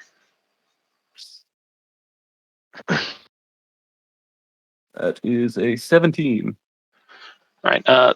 17, you notice that the corn itself is starting to fade. This graviturgy magic is more recent than anything else, probably within the last few, like maybe a few days, at most like a week. And that it is rapidly diminishing. Think of it like a radioactive decay. It's past its half-life. It is losing any indication that this was graviturgy magic by this point. Yeah, that is what you see. I'll relay that to the rest of the group. This is recent magic. It's fading now, though. Hector's just like, I fucking know. Good. He's just clutching his eyes. The elf is kind of walking up to you, and it's like, it's okay. It's easy to be in awe of alien greatness. And as you see him kind of like, everybody else kind of sees him go into his pocket and then like grab his cell phone and like open it and kind of start recording, and kind of holds himself up and getting Hector in the background. I roll an insight. I'm just like, I swear to God, if you record me, I'm going to smash your phone. Your hands are over your eyes. You weren't saying. I'll say make a perception check with disadvantage. Okay. And what were you saying, Terrence? I'll roll an insight on this dude. Absolutely. Are you looking for something specific or just general? Because that does adjust the DC. I have to do it twice. I think I'll just go for like the general. Okay. So 11. Sweating at this. Right, 11. You don't see this. Your hands are over your eyes. Okay. I'm just like, fuck. 21. You get the feeling like this guy is probably doing this for social media because you kind of vaguely hear him whisper. And here we have someone affected by the alien pathogen. It's affecting the corn. You okay, buddy? And then you're just sitting. Hector is just sitting back. My fucking eyes! Yeah, my fucking eyes. This poor man. This is truly a once-in-a-lifetime event. Come see me off of I-83 next to Bull's Gap, Idaho. I'll say the very end of it, you hear, come see me off of I-83 in Bull's Gap, Idaho, but you don't hear like the whispering part. Mm-hmm. I just like look over at him, and I just like fucking cast prestidigitation on his phone and cause it to overheat. I would say you can't cause it to overheat, but he definitely, like, it doesn't shut off, but he definitely feels like I'm guessing you've had your battery overheat before, and he feels it hot. Yeah. And then he just like starts blowing out. Oh, damn! And then he does stop recording. But he's probably saved the recording, and he turns it off, and he kind of holds his phone out on two fingers so he can kind of air itself out. And during all of this, Rachel, what are you doing? I would. So the ground is like smushed corn stalks, right? Correct. I would like to brush some of the side and see if there's a magic, like any like circle underneath it, any spellcraft underneath it, like a magic circle or whatever. Okay. Make me an investigation check. All right. Woohoo! Here we go. Something I can do. Well, 14. 14. All right. You pick certain areas of the circle, like around the very outside and the interior, and like a few feet outside of the interior, places where your knowledge of magic say that there should be some are the most likely places to find arcane markings, and you do not find any underneath the corn or on the corn itself. Guys, I will be right back. Food's ready. So I'll be back in like maybe 10, 20 at most. Right, hey, Magic Man! Are you going to be listening in, or are you just going to be gone for food? I'll be gone for food. Okie dokie. Yeah, sorry about that. That's good. Rachel, hey, Magic. Yeah, hey, Magic Man! I'm calling out to Terrence. Please don't call me that. Do you know of any rituals that can be done without a spell circle? That's like a history check. Arcane. Arcane. Okay.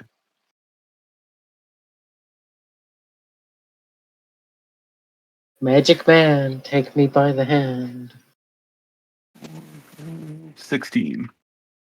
16. Okay.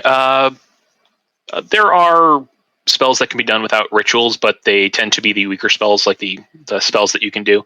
Something of this size is either a very massively powerful mage, like insanely powerful, or something that had to be done with some sort of a slowly powered up ritual circle. Unless they've got an elder wizard out here in the middle of nowhere, I highly doubt this was any kind of magic like that. Yeah, still nodding. Say, it's a little strange. All this corn is crushed and magical, but there's no circle down here. All right, Grant, what are you doing while all this happening? Oh, is it just one giant circle? That's all there is for these circles at all, or is there some sort of design or multiple of them? I would say you can use your phone to like look up social media and stuff, because if there are more, this would definitely be posted. Yeah, I'm gonna look up see if there's any other reported things around here, just to kind of see if like this is just a one dude that's just having such a weird incident, or this is Okay. Make me an intelligence check. If I don't know whether or not you had like hacker's tools or something like that. not this character. Okay, then yeah, just a basic intelligence check. 17. All right, 17. While people around you are screaming about their eyes, investigating the circle, and taking a look at the corn through magical senses, and circling the corn, kind of nodding and not noticing much, you are on your phone checking social media. There are definitely other circles nearby. There aren't a lot of pictures since this has only been going on for about a week and a half or so. But what pictures you can find are of the circles themselves. Some of them are perfect circles like this. Other ones are more oblong or odd in shape, kind of like if you dipped your fingers in water, then you like gently flicked it at a table. There are some fields that kind of look like that odd, very random pattern. Most of the rest of the posts that you find are of people who are visiting the circles, self-proclaimed ufologists. There are some pictures of like a new age dragonborn, very slender yellow scales, wearing a very loose hippie kind of clothing, with several crystals arranged around her and on her physical purpose with the tag communing with the alien gods and other such people that crop circles tend to attract. There are also several instances of cattle mutilations. There are a few pictures, and you do notice that these cows also appear.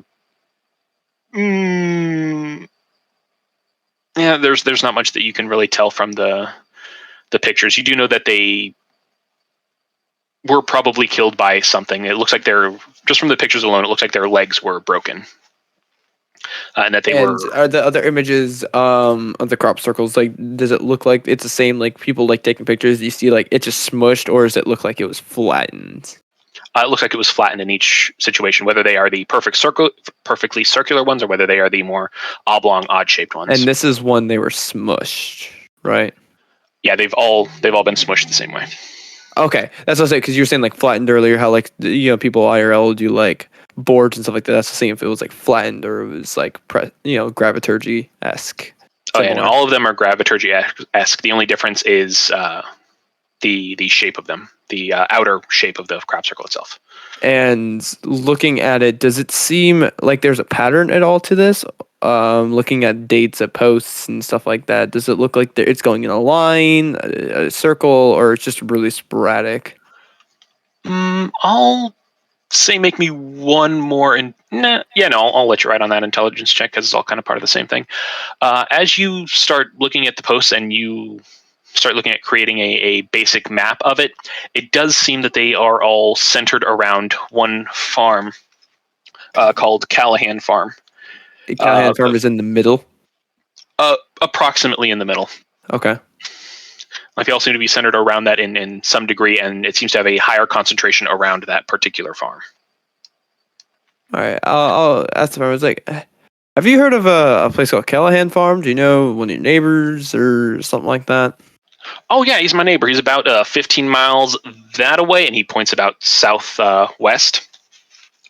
Nice guy, very pretty daughter. Never give me the time of day.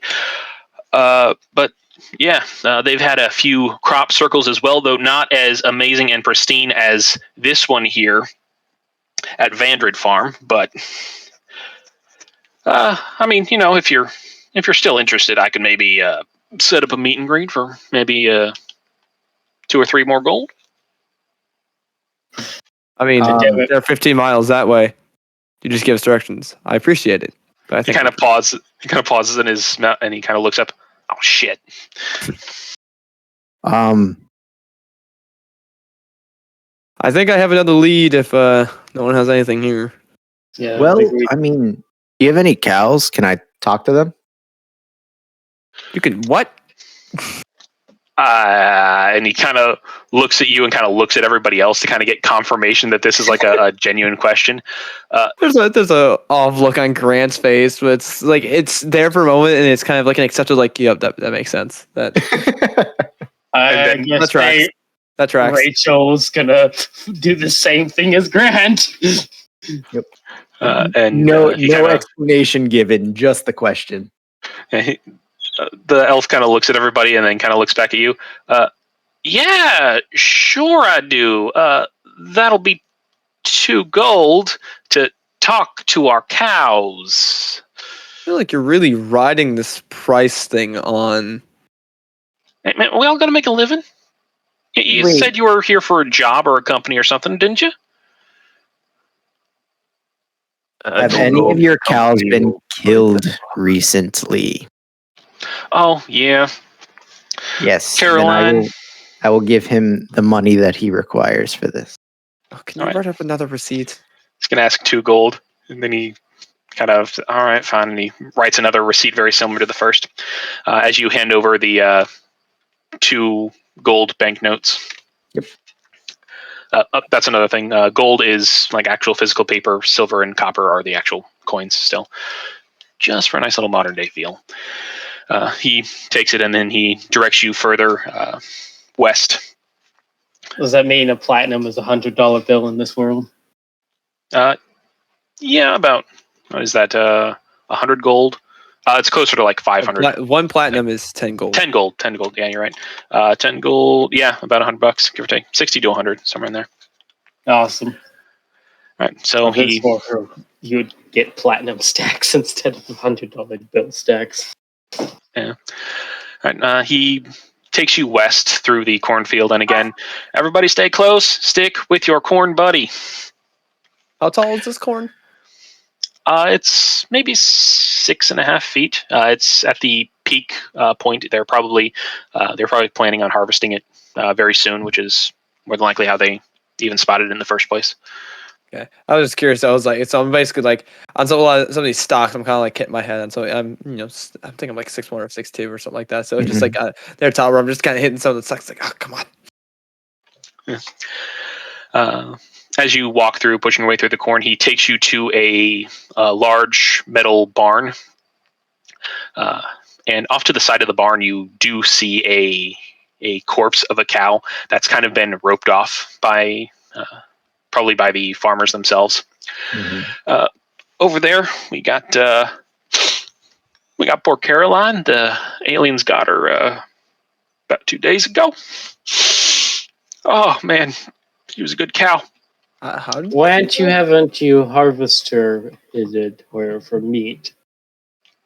I mean, that's alien tainted meat, sir, first off. And second off, I mean, we may have been selling a few tickets to take pictures of the corpse. It's what Caroline would have wanted. What the cow would have wanted. Yes. Yeah. She was a very sweet and sensitive soul. I'll turn to Stab and go. Your weird furry thing.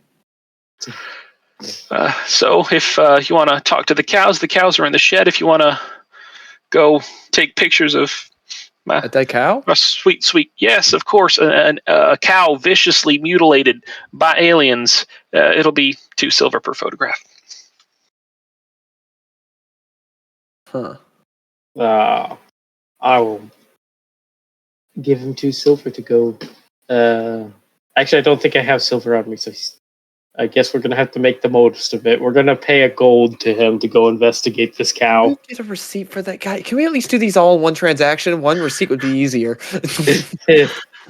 I'll just pass him the receipt that he gave me earlier. It's like, hey, I'm just like collecting all these receipts in like a book. It's like, oh my god, the amount of paperwork we have to do. While we're walking, I would be ritual casting Speak with Animals. Okay. As you cast Speak with Animals, your senses expand and you start hearing the occasional cricket and bug as you pass by. Just they don't have much of the concept of language like most actual beasts, full beasts do.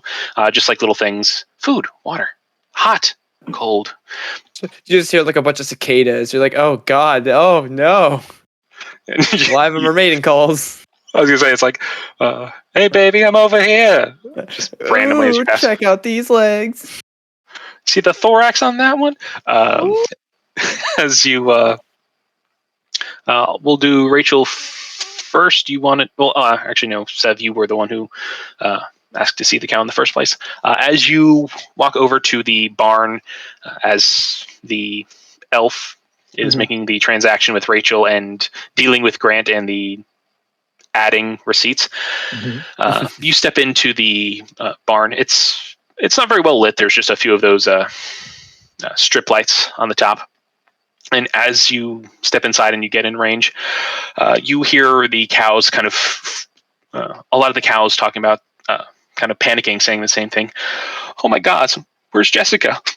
Oh God, she just went up and she hasn't come back down yet. Is she going to be okay? Oh God, the same thing happened to Caroline. Oh no. Hi, cows. Oh shit. Oh. What? How are you talking? I'm a friend of all cow kind. Oh my God. An animal handling or persuasion check.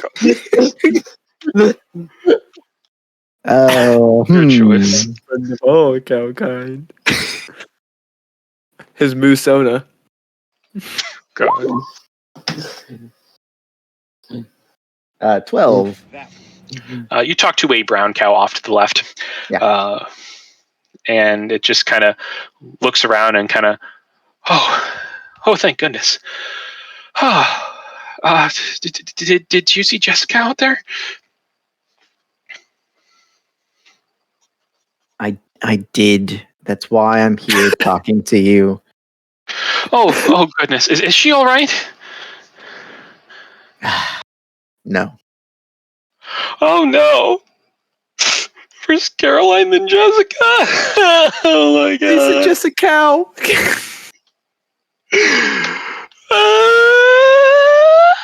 Caroline? Caroline, just a cow.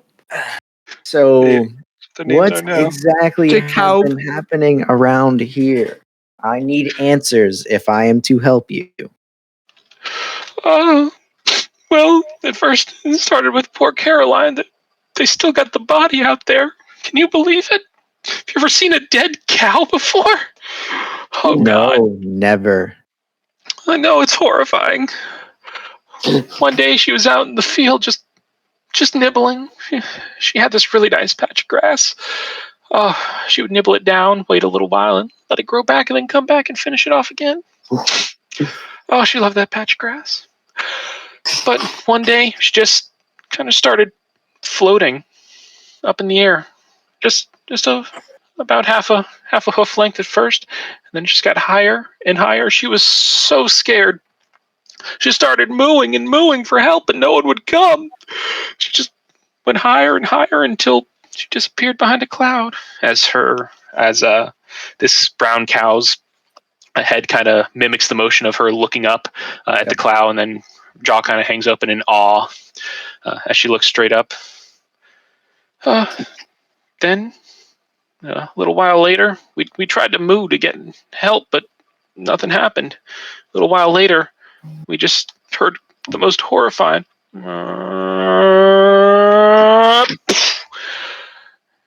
And, well, she kind of looks in the direction of Caroline's dead body. That's what happened later. That's what became of her.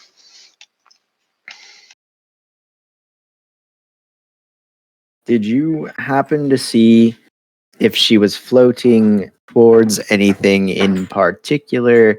Was there anything in the sky? I mean, Caroline was in the sky, but no, she just floated straight up and wouldn't stop.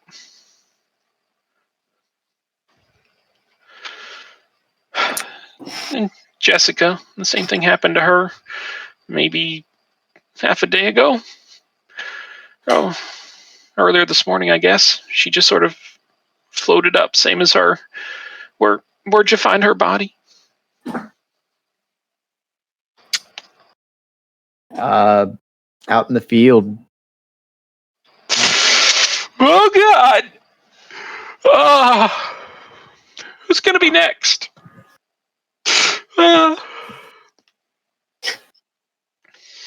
Could be any one of you. Could could you maybe take some rope and just tie us to our stalls, or put something heavy on us? Kind of stop us from floating away. It's really scaring a lot of us. And then you hear a bunch of moos of, yeah, no, it's going to be me next. No, it's going to be me. We need something heavy. I just kind of address the room of cows at this point. Are you sure none of you saw anything else? Not even in the sky, anything weird on the ground, weird people?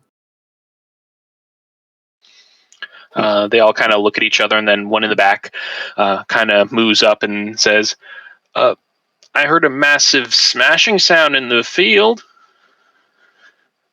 Over in that direction, and he kind of gestures his head in the direction of the cornfield. And it was a strange... You've never heard this noise before? No, definitely not. Did you hear it when both of your friends got taken, or just the one? I didn't hear it at the same time. It was at a different time. Oh. You just said if it was anything odd. That was a little odd, so I figured I'd mention it. So, you see that stack of grain over there? Can you just, toss a few of those on my back? Help a cow out? Sure. And I give them all because I'm sure they'll all ask. All right, you're inside distributing various heavy objects onto the cows. Uh-huh. While you're doing that, Rachel and Grant, you finally get the gold and receipts squared away with the elf. As you walk over and you investigate the now dead Caroline, a black cow laying on the ground. If you would make me an investigation check for both of you. Yeah.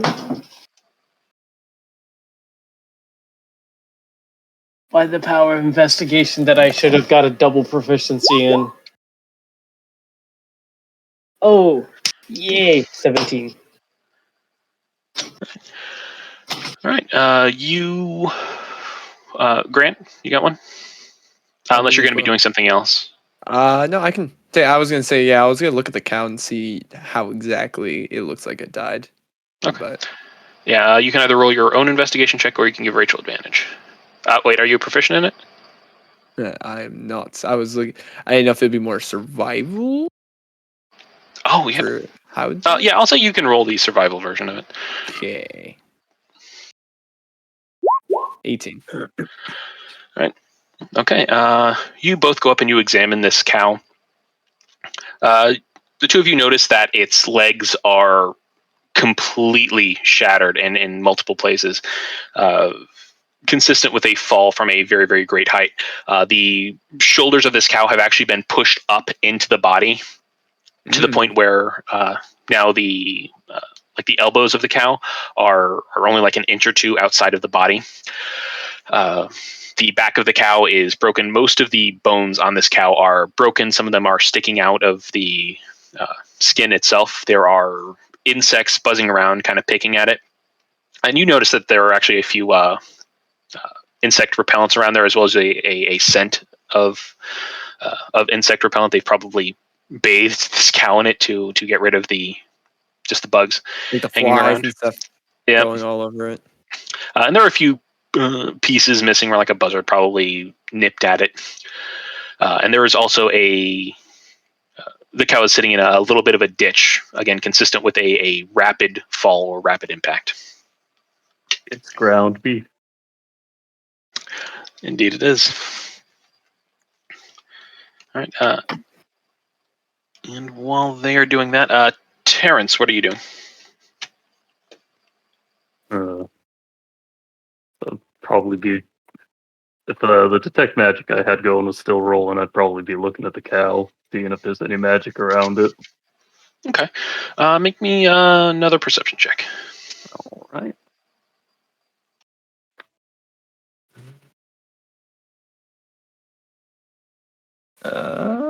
15. All right. You notice that same graviturgy magic, whereas but kind of the opposite, where the crop circle was more heavy and kind of down on the ground, kind of like you were looking at what's called dry ice on the ground, only like a faintly purple dry ice. Here, it's sort of the exact opposite. It's like you're looking at wispy smoke rising into the air coming off of this body. And it also appears stronger, a little bit more recent than the crop circle.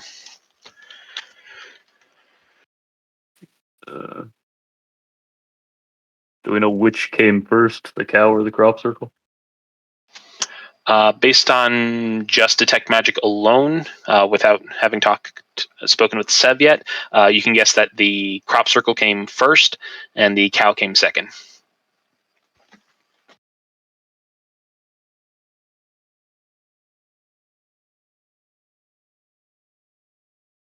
So I'll ask him about it. Go up to which happened first? Was it the cow or the crop circle? The crop circle came first. That was a few days ago. Caroline here was only a couple. It was when we found Caroline that we knew that the aliens were, targeting us and the local farm specifically. They'll probably be back, tonight or tomorrow with new dead bodies. I'll have new merchandise for it. Again, if you want any pictures of poor Caroline there, it's only still silver pieces. Insight. All right, roll me insight. That was a shitty roll.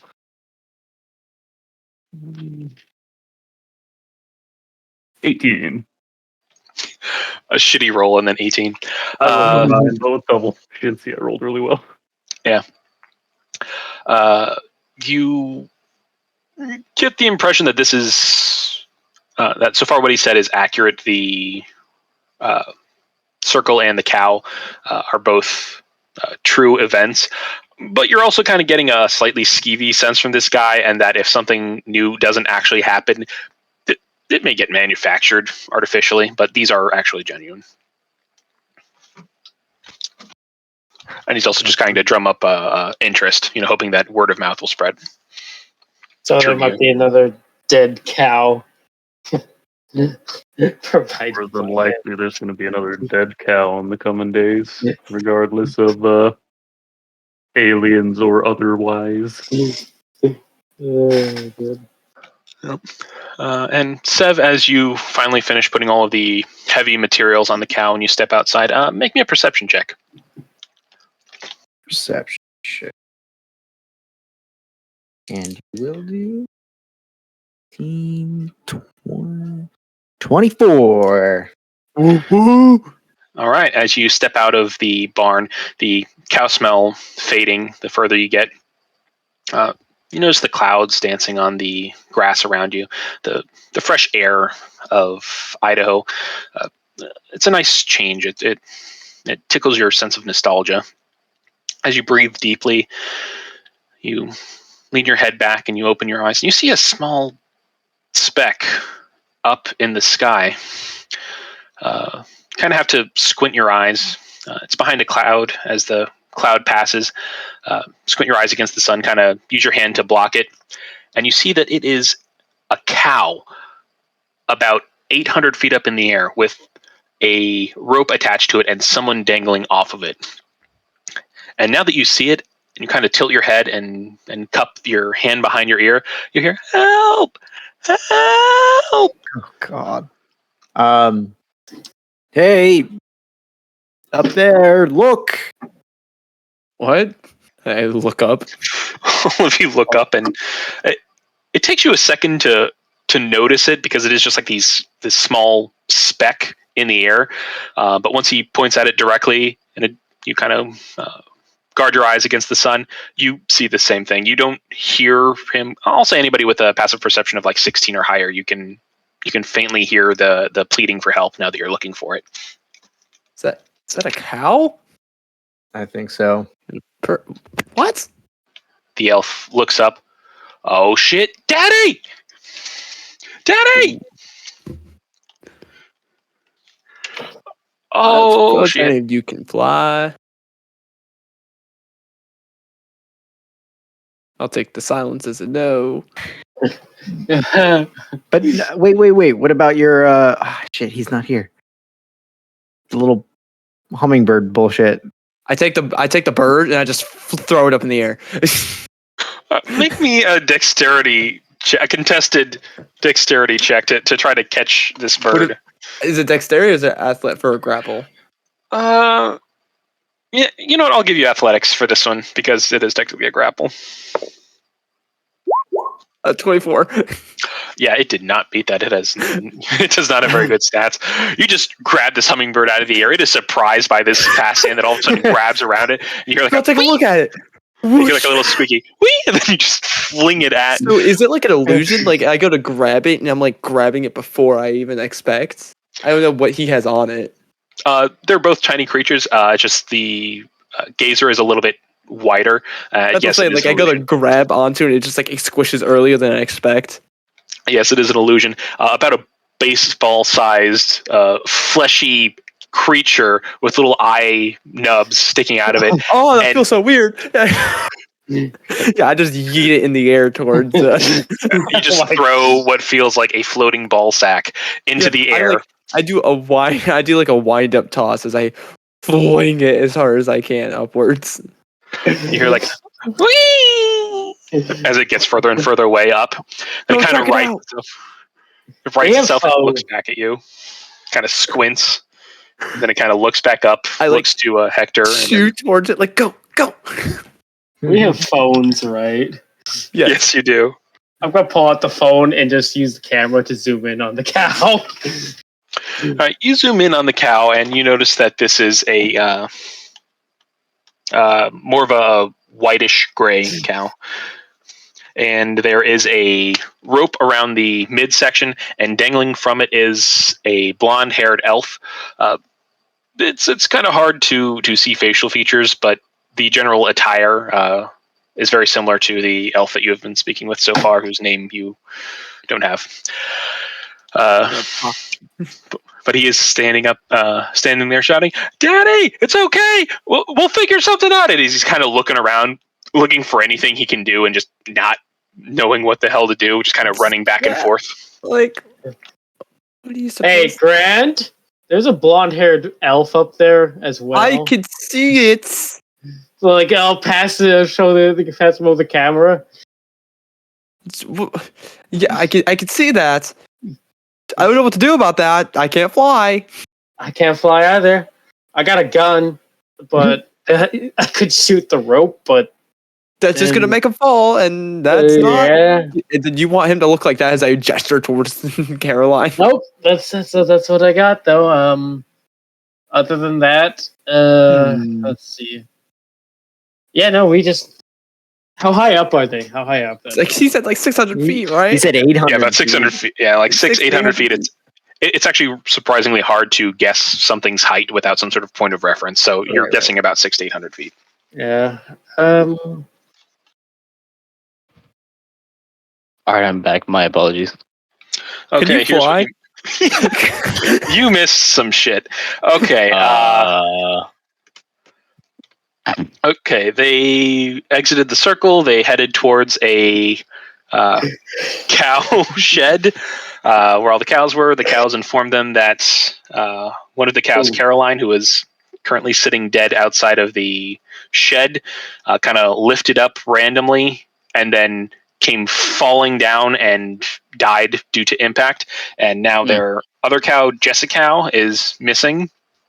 And as Sev walked out, he looked up and noticed a cow about 600 to 800 feet up in the air with a rope around its midsection and an elf dangling from that rope attached to the cow, as your elf friend that was selling the merchandise shouted up, looked up, saw him and shouted, "Daddy!"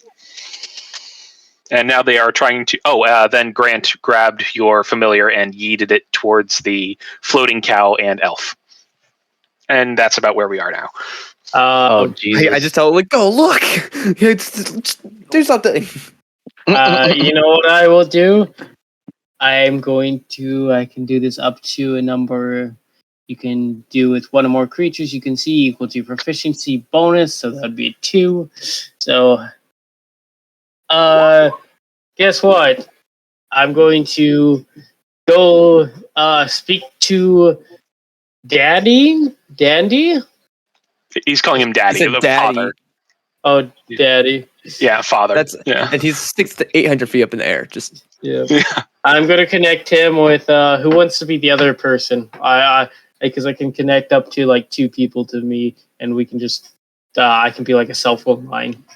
Oh shit! Yeah, it's one or more hook it creatures up that to you me, I can guess. see. There's no distance limit. Oh, damn, Yeah. nice. Hook Yeah, it up to Hector.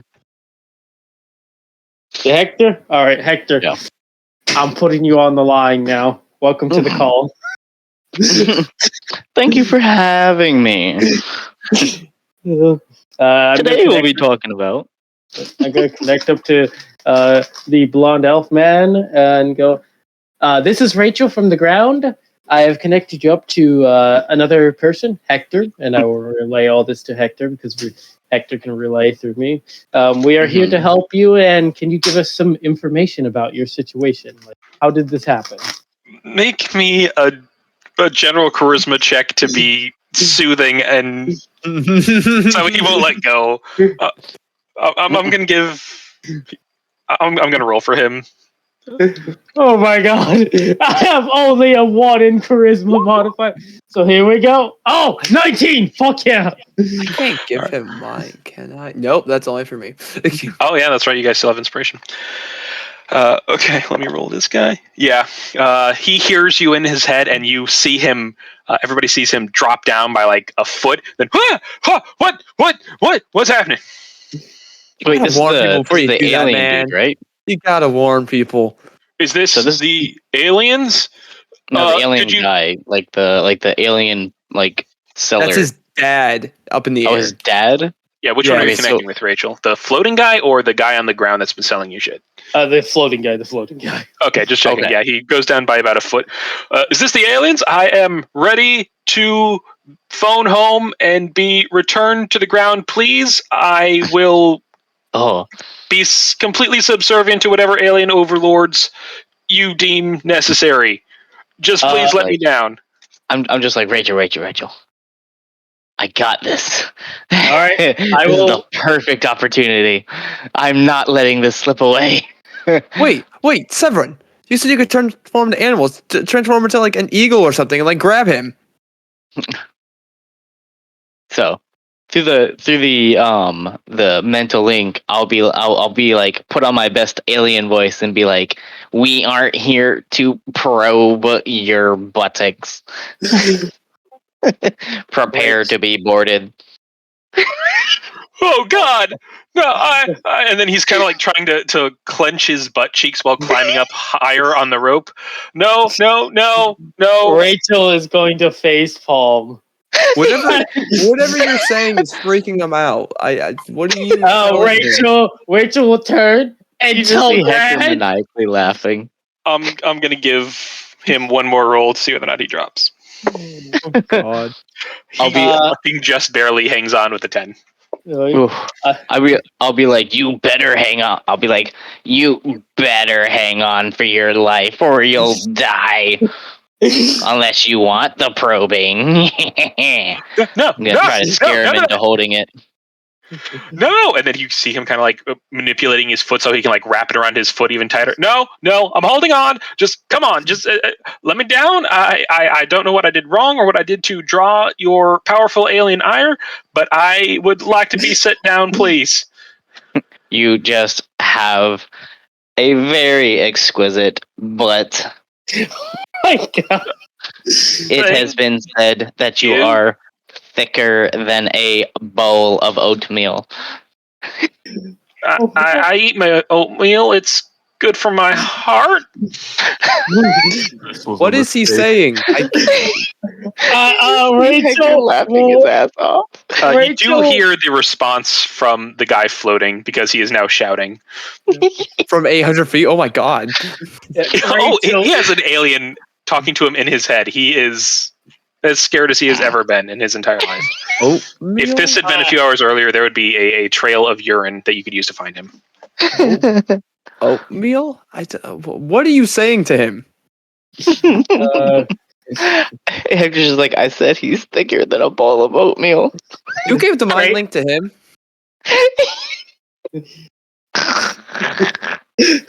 Can you like switch channels on that? Yes, I can. I will expend a psychic dice just to switch tails. Rachel has a very pissed look on her face and goes, "That's enough of Hector." Hector's like, no, don't take this from me. I need this. And Hector, you feel the psychic connection snap, Who do you and give it Grant. to? Oh, sorry. You Who give it are to you me? giving it to? I'll give it to whoever wants it. Do you want to grab? I'll take it. Do you take it? Oh my god! I'm also gonna activate my channel divinity for Emissary of Peace, just in case. Grant, you feel the psychic connection link you up with Rachel and the floating man, and all of a sudden you hear, "Oatmeal is good for my heart. I appreciate your attraction to my rear end, but all right, I could." all right. Look, Who's this? my name is Grant. You're gonna be fine. All right. It's not aliens. That is one of my companions. Hector's Not to just make like jokes laying at the out, right time. laughing. You're gonna be fine. I just need you to stay calm. All right. Okay. I will be a lot calmer on the ground. We are working on that. How did you get up there? I was out this morning letting the cows out, and I saw Jessica here start sort of levitating. So she started getting higher and higher. So I grabbed a rope, made a lasso, and started to lasso it. Junior rodeo champ, 3 years running. And I tried to yank her down, but every time that I yanked her down, she kind of pushed back up a little bit hard. Like, have you ever had like a ping pong ball in water, and the further you push it down, like the more it pushes up against you? I get what you're saying. Yes. All right. Are you able to climb up to what is that, Jessica? To Jessica, so you have a little more stable. I'd rather you be on the cow than on the rope. Are you able to do that? If you're not comfortable, don't try. I kind of tried before, but I don't have the most upper body strength, and I'm not sure how to loop this rope so I can do it. I'm not entirely sure, and it's kind of scary. Oh, that's fine. That's fine. All right, we're gonna try everything we can to get you down. I need you to just stay calm and relax. All right. Okay. Just letting you know, I've been up here for a few hours now. It's getting kind of hard to hold on. So I know. That's gotta be rough. Just don't think about it. Breathe in and breathe out. You're going to be fine. Okay, thank you. What was your name again? My name is Grant. Grant. Okay, thank you, Grant. My name is Sam. If you see my son, Ed, he's probably down by the road. Just could you tell him where he is and that I'm safe and that I'm okay? Right now, we are. That he showed us Caroline. Oh yeah, poor Caroline. Oh shit! Is that what's gonna happen to me? No, you are going to be fine. We're going to get you. Make a persuasion check. I'll say with advantage because you have been a very calming presence for him. Okay. Advantage. Oh yeah. What does that thing give you? Like a +10 or something? Only +5, and I actually rolled really shitty too. So what is this? I only rolled a 19. I only rolled a 19. I rolled a 19 with a 9. Only. Yeah, that was bad. He hears about he remembers what happened to Caroline, puts 2 and 2 together, and he starts to panic again. But then your calming, soothing voice, you hear him again. Okay, I can hang on a little longer. Just please hurry. It might also be prudent to tell him that you're a firefighter as well, because it has some weight to. Even if you're not a firefighter right now, it might have some weight. Yeah, I understand, but like firefighters don't usually rescue people that high in the air without ladders. So You can try a firefighter. You could be like, I'm from a bureau. You know, the bureau of arcades. Firefighters usually don't rescue people floating in the air, so I figured it wasn't really relevant information. All right, so I turn towards the others and go, all right, he's holding on. He's going to be fine. How do we get him down?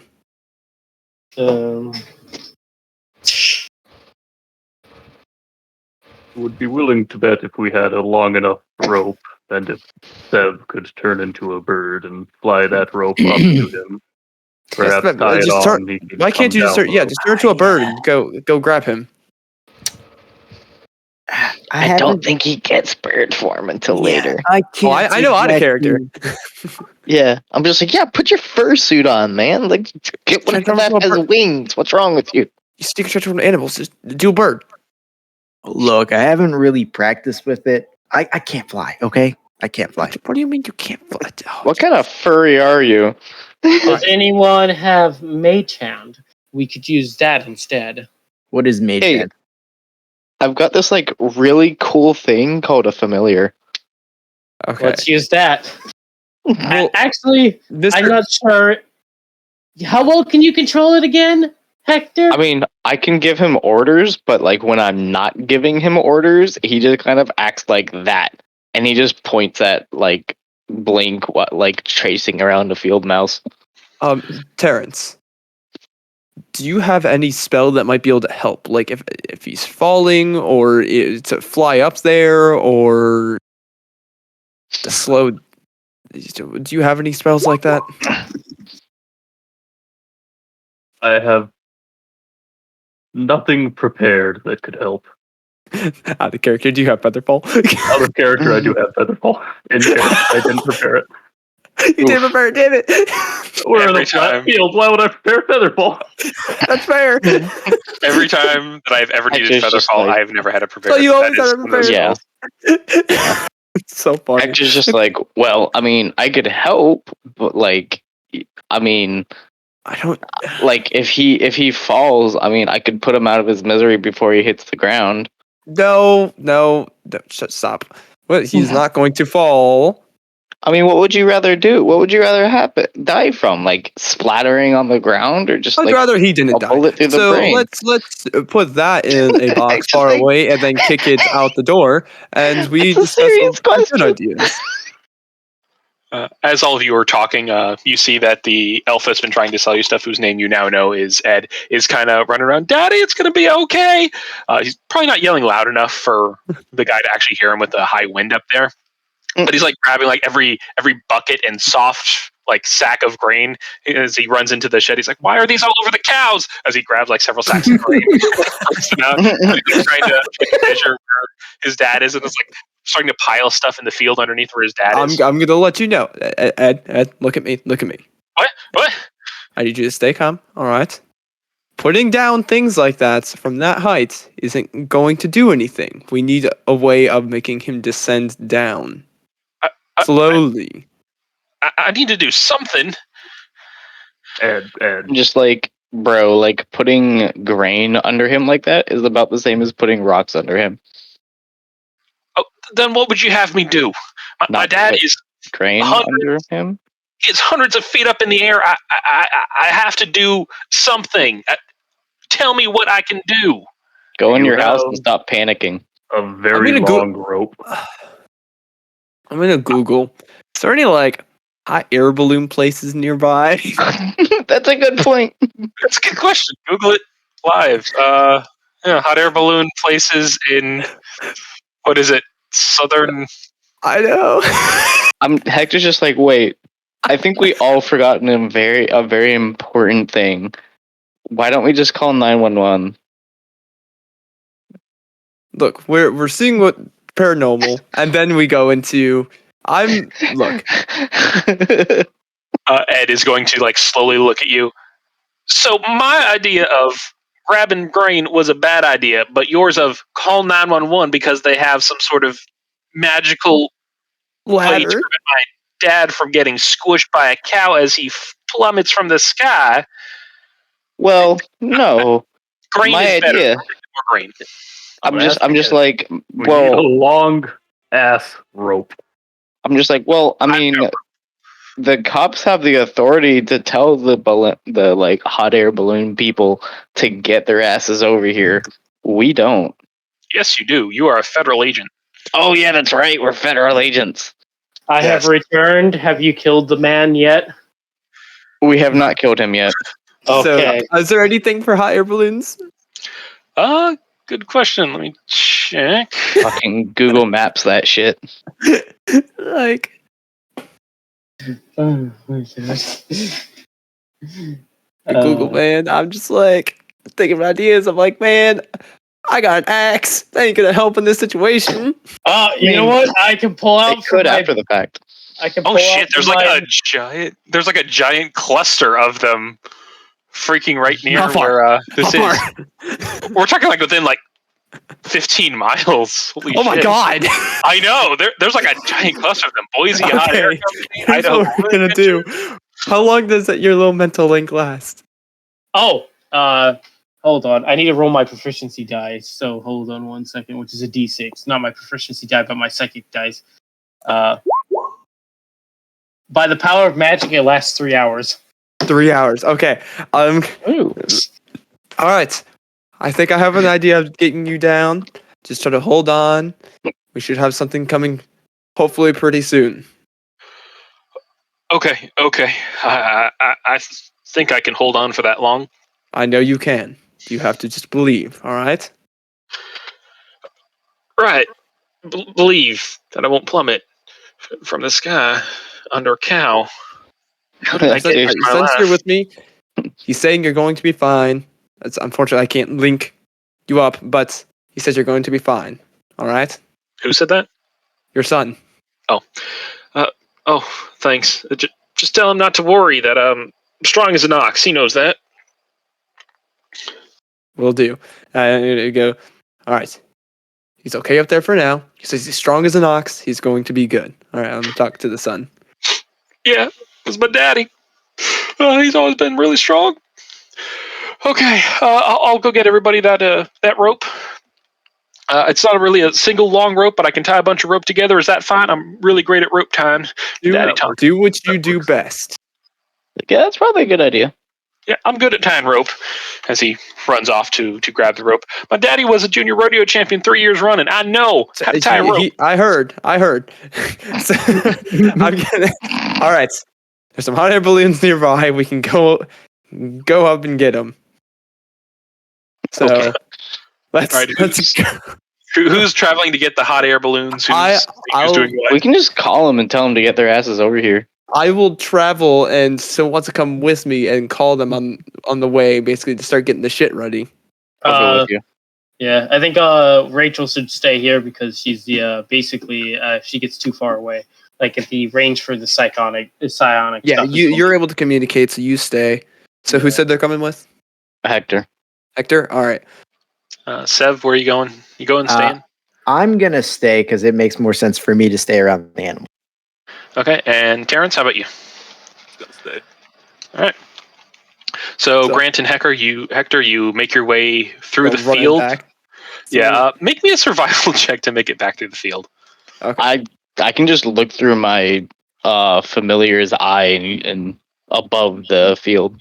Oh, that is was true. with advantage on accident. Oh, that's only an 8. I forgot to turn off the other building. I'm just gonna guide you out. I can see it from above.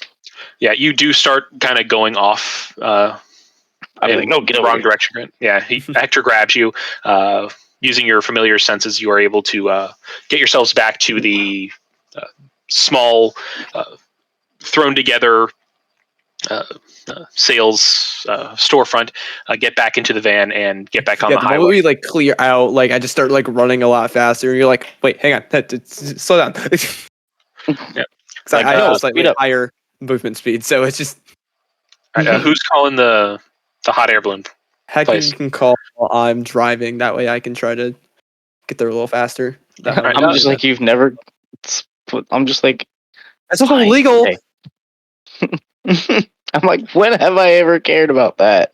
And I just called the hot air balloon people. All right.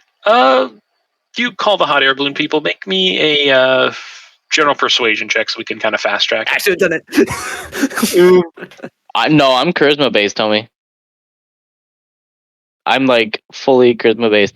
Can I instead intimidate them? Jesus. You can certainly try. Okay, You got that higher intimidation, so it's like I please do. be- I'm the persuasive one. Natural fucking 20. God damn you. It's so good that you are rolling in the open because I would be downing so many of these rolls. All right. Always the fucking skeletons. Grant as Still get higher than that. I was gonna say like he's just got like the max out charisma. I just have the I do. expertise in the persuasion. Yeah, I've got a 17. Yeah, give me a vehicle handling check, Grant, to kind of get there faster. Yeah, cool. I just fucking like put on my big boy pants and I'm just like it's like hello. It's like hello sir, I am calling from the FBI. No, what was it? The BAP? Oh, that's a 20 plus. Fuck yeah. What is it with you people? Fuck These rolls today, man? Oh my god. someone's life is on the line, and everyone starts doing good. Your instinct just kicks in and just. It's a wave of confidence and competence just washes through the party when they see a floating man attached to a cow. So I'm on the phone. I'm just like, son, I'm with the BAP. We need you to get your balloon ready right now. Hold on. Maybe describe the situation. Yeah, you hear like a teenager's voice over the end of the phone. Okay. This is only like my first week. I'll start getting everything ready. Okay, sorry. Oh gosh, are we gonna get attacked by monsters or magic or something? I'm just like, sorry, somebody walked into my room. I'm like, oh, hold on. I just over here, like, somebody gets like on speaker or whatever. Like, no, we're just trying to rescue someone, and we really need a flying vehicle. They won't stop entering my room. All right. He's like, no. But there is a presence, and we need your fucking balloon right now. You need to get it prepped and have it ready by the time we get there. Okay. I'll tell Fred. Okay. Do I stay on the line, or do I get it ready? Do we go, or do we wait for you? What are we doing? Get ready. Are you required for its operation and or setup? I look at him and go, do you know how to drive a hot air balloon? I'm like, okay, well then it doesn't matter if you stay on the line or not. Okay. And you kind of like hear like a door ting ting ting ting open up as you kind of hear huffing and puffing as she runs out. Fred, emergency! And then you hear some talking between two people back and forth. Okay, I'll get it ready. And then you kind of hear him shouting over the speakerphone. Okay, the balloon will be ready in about 10 minutes. We'll be ready then. Officers. What are Bureau people? Agents. I'm like, yes. Grant, you're just like flooring it. Yeah. Actually, I would think his van would have some sort of like a remote, like yeah, like some sort of a sirens, blues, and tubes. Yeah, I'll just say I flip a bunch of switches, and all of a sudden it just like transforms to go into like a faster mode. Yeah. Oh my god. It doesn't transform, but you do get sirens and lights. And this allows you to just like floor it down there. Car. You're doing upwards of like 110 miles per hour on the interstate, just passing everybody. How long flying down the road. It take them? Because it's only like 50 miles away, but how long is it? The passing lane. I would say it's about 15 miles away. Yeah, very quickly. It takes them about 10 minutes to get there. By the time they get there, it is ready. Then it'll take. I have no idea how fast hot air balloons travel, so we're gonna have to figure that out. Depends on why are you air asking, type. Rachel? It's pretty fucking slow. I'm asking because if it's going to take a while, because the hot air balloon takes a while, I was going to actually 4 to 6 miles per hour. Yeah. Oh, no. I was actually going to offer to the man if he wanted to talk to his son. I was gonna say, can I do that? Yes, I can link you up with your son, and I will do so, expending another one of my class resources. My class resources. You're a telephone operator now. Yeah, I know. Yeah, you expend another psychic die, and you disconnect with Grant and you connect with Ed, the sales elf who is currently tying a bunch of rope ends together nearby. Yep, and I will inform Ed that, hey, if you want, you can talk to your father by speaking through your mind. I just get like a weird reverb, like when someone like disconnects like the microphone, you're like, ah. Yeah, and Ed kind of puts his head up and kind of closes his eyes and concentrates, and then you hear like a psychic like, hello, hello, and then Sam's like, I can hear you, hey son, and then Ed kind of stops, just trying to do it silently, and just speaks out loud, Daddy, can you hear me? Yeah, son. How you doing down there? Doing pretty good, Daddy. These people, they said they're going to help you. They're a little odd, especially that one fella in the top hat, but they're going to get a hot air balloon so they can get you down. We'll get you down, Daddy. You're going to be safe. I know, son. Just stay there. Stay strong for me. Is that you down there tying that rope? Yeah, Daddy. Remember to do the double knot hitch that I showed you? I will, Daddy. I will. And they kind of go back and forth. And you sense that this is definitely a calming presence for Sam. It's sort of his fatherly instincts kick in, and his desire to not be fearful, to try to like be stronger for his son kind of kicks in. And you notice that he actually kind of goes up the rope like half a foot, despite being up there for hours and hours and hours, just kind of invigorated from finally being able to talk to his son again and just not wanting to be weak in front of him. And Grant and Hector, you make it to the air balloon place. You head back and you jump inside of a red, white, and blue air balloon as it is already inflated and ready to go. You hop in. Like, is this the only one you? I see the red, white, and blue one. I'm just like, is this the only one you have? I mean, we have more. Does it matter? No. What have you come with this? No. Much better at navigating this than us. Yeah, What's Fred is already wrong in the with basket. the America balloon? All right. So we're heading off that way. I'm kind of like pulling in the direction. Okay, we're going to have to go through a quick safety orientation, but given the situation, we can do that in here. Slap him, and I'm going to slap him and be like, get in the balloon! Already in the balloon! Make me drive it! Yeah, that's technically illegal. Make me a general charisma check. General charisma?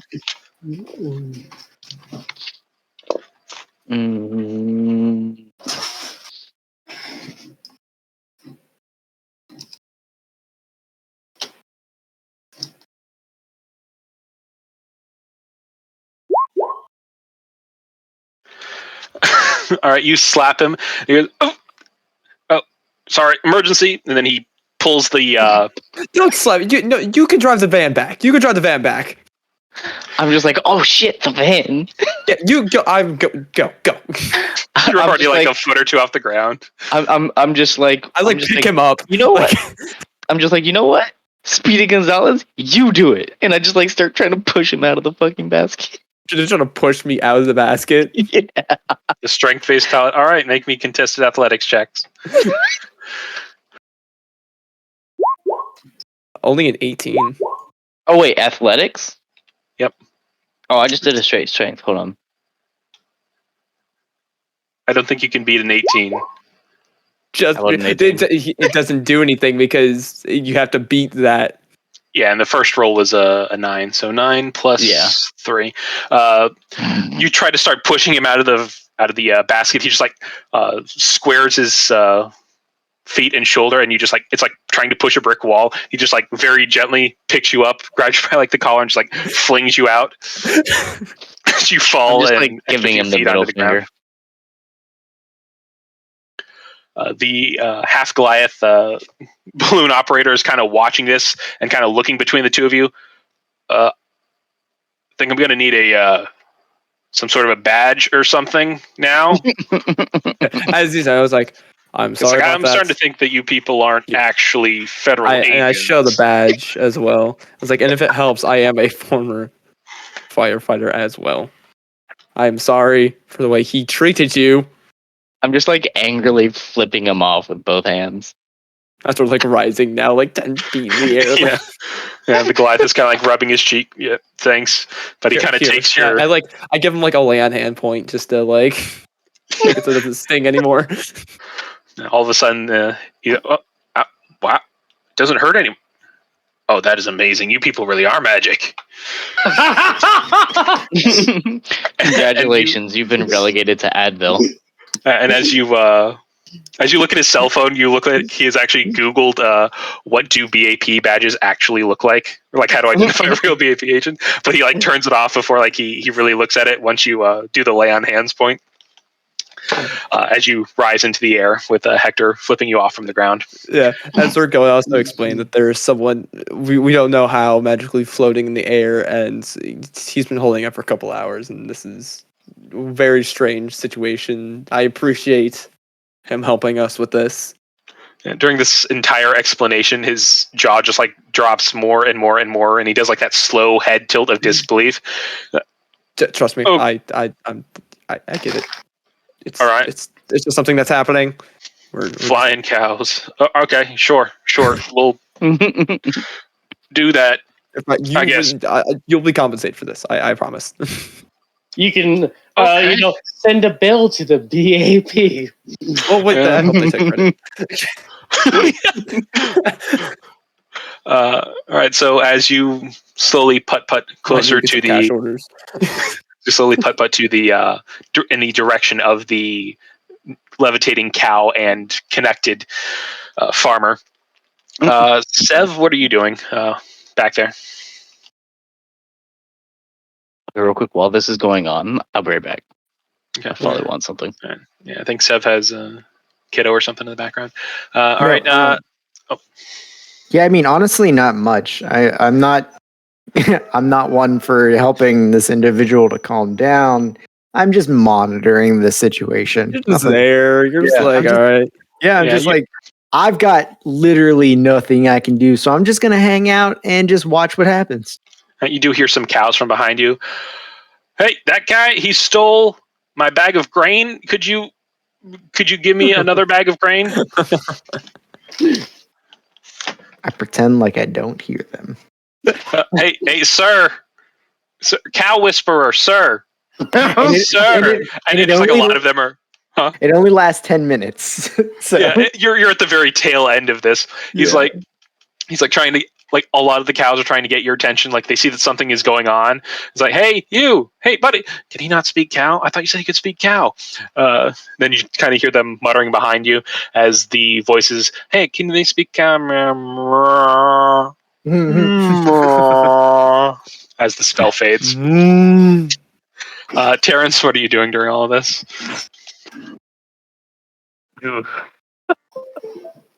He's contemplating life as he realizes he He's should have just prepared contemplating how he got into this position with all these people. Sorry, say that again? Contemplating how he got into this position with all these other people. First session, he'll never not have it prepared again. Oh god! It's like we're fucking Idaho. Why would I need Featherfall? Oh look, now there's flying cows. All right. As you stand there, kind of looking around, you see Sev and a bunch of cows kind of looking at him, mooing insistently as he ignores them. You look up, you see the floating cow and attached elf, the other elf on the ground tying the rope, with Rachel concentrating, connecting minds, occasionally laughing or sighing or making some other sort of indication that she's having a conversation. As you just pause and look around and just look at your life decisions and question whether they were right or wrong, or how this could have gone any differently. As Grant, you and Fred, the balloon half giant, finally see the cow and man hanging from it as you get closer and closer. I like point was like, see, I know it sounds crazy, but it's there. He's just looking at it, and like not even turning away from the flying cow. Yeah, no, that's. Oh, what are we supposed to do? We just like grab them because this is If not. we can at least get him, the cows. I don't know if the cow's the thing that's floating or not, but we at least need to get him. He can't hold on to the rope for much longer. Okay, that's kind of a hyper-specific maneuver. These things are not known for their, Just ability to turn. Or understand. All you do, bring it in slowly, and as long as you can get close enough that I can reach, it'll be fine. okay, we'll try that. So I can just pull him into the basket. That's all we need to do. All right, and I'm going to make a hot air balloon handling check. Very first one I've ever made. Holy shit! Roll a 16. Plus proficiency die with air vehicles. Yeah. Oh yeah, shit. Hang on. Forgot his proficiency die. Hell yeah. I didn't think. I was like, I was never going to be in a freaking aircraft. I wouldn't need to fly anything. First session, hot air balloon. But what's the likelihood that you would have hot air balloon proficiency specifically? Exactly. Like there's just air vehicles, so it's like, Total of a 19. This man does this for a job every single day. He is able to direct this hot air balloon to get within about 10 feet of this man hanging by this cow. And as this man sees the hot air balloon coming, Rachel, you and Ed both hear the man, hey, see the hot air balloon. Hey, over here. Hey! I'm right next to you. Yeah. Okay, what do I do? And you're about 10 feet away from him and the hovering cow. Feet away. All right. As the cow and kind of like tries to walk towards you. And now that you're right next to it, you notice that this cow is not moving. It is directly above the exact same point on the ground that it was when you left. There doesn't seem to be any drift left or right whatsoever. So I'm going to. I have a decent reach for my arms. I'm going to have my axe. I'm going to hold out the handle towards him and basically see if he can grab on and try to like pull himself as best he can. Okay. Let me make a roll As for long him. as like he can get that, and I can like slowly try. Basically, if he's able to grab the handle of it, I can then pull the handle towards me, and because he's on a rope, so there's going to be give, and then I can actually like grab him. So as long as I can reach out with my Pulaski and he can grab the handle, I should be able to pull like him over. Yeah, no, I get what you're trying to do. Right, I will give him advantage since you are technically helping. Yeah, he reaches and his fingers like just touch the tip of the axe. And it's like, hang on, and then he kind of swings back and swings forward, and the cow is like, "Meh, meh," as the rope swings back and forth. Then he eventually swings on like the fourth or fifth go. And then he grabs the axe handle just underneath the blade. All right, got it. And then he pulls himself closer. All right, ready? 3, 2, 1. And then he lets go of the rope with his hands. His legs are still kind of entangled. He grabs the handle of the rope underneath the axe blade. Then he slowly kind of kicks off the rope from his leg. All right, and his full weight is on you as you pull him closer. And he's hanging at the edge of on the end of the axe. And he's like, I can't pull myself up. I've been up for too long. My muscles ain't working. Can you pull me up? Yeah, I'm gonna try to like pull him up as best as I can, especially if I'm able to like grab any part of his hand or arm or anything, just for that leverage there, and try to grab him. Since you're being a little bit more clever with it, make me a strength check, and the DC is only I'll say 13, and roll with advantage since he is going to try to like help you once his feet get enough to like use on the basket. Huh? Yes. Oh, the Goliath would also help you since he can do that now. So yep. See, I was just in strength and athletics. That's why I was just curious. Yeah, pure strength. Okay. 17 with advantage. Yeah, that was with advantage. All right, that is more than enough. You, the Goliath, and Sam, the farmer, working together, pull him up. Once he gets high enough, he's able to use his boots to kind of grab onto the wicker basket. and kind of partly climb up, making the last few feet a lot easier. You grab onto his back and you pull him on using his clothes, and he collapses into the basket. He kind of grabs the basket and he turns over and he starts kissing the basket. Oh my God. Oh my God. Oh my God. Thank you so much. Oh. Told you you're gonna be fine. Yeah, no. And then you see like some tears forming in his eyes, but he like wipes them away really quick before they start to fall. Yeah, no, thank you. Oh, what about Jessica? I kind of look at the cat. Can I use? I doubt it's gonna come up with anything. Can I use a divine sense? It lets me know if. So I'll post a thing of it. Just I'm curious. Basically, I know the location of any celestial fiends or undead within 60 feet. Looking at the cow, see if I see anything, or if there's anything by the hollow spell. It doesn't really fit, but I'm like, kind of see. No, better to check there. The cow is not a celestial fiend or undead. It is just a very panicked cow dangling in midair with a rope around its waist, pleading for help. All right, that one's gonna be a little more tricky. Let's get you down. Yeah, I kind of look. Does the basket even look like it can hold a cow? It does not. Yeah. So we're about to have some ground beef. Let's. Oh my God. But did he like get raised up at all when his weight was taken off of it? It did slightly. It looks like it matches the description that he gave before. That it's kind of like a ping pong ball. Now that the weight is gone, it bobbed up a little too high, and then it bobbed back down until it reached a nice equilibrium. So it's like a set height that's happening. So, we still need to look at that one. Let's get you on the ground and get you safe place. You definitely need some rest. I'm very impressed with your ability to hold up that long. That was a great job by you. Thank you. Your presence was very calming, sir. I did it for a living for a while. Oh, really? What were you? Sort of a therapy? Oh. I wish you had told me when I was up there. That would have been interesting. See. You're not there. But she is connected via telepathy. He was talking out loud. He doesn't know how to prevent telepathic speech. It's all there. So but just you do hear Rachel just going, see. Yeah, Seth, you and Terrence just hear see, coming from Rachel with absolutely no context.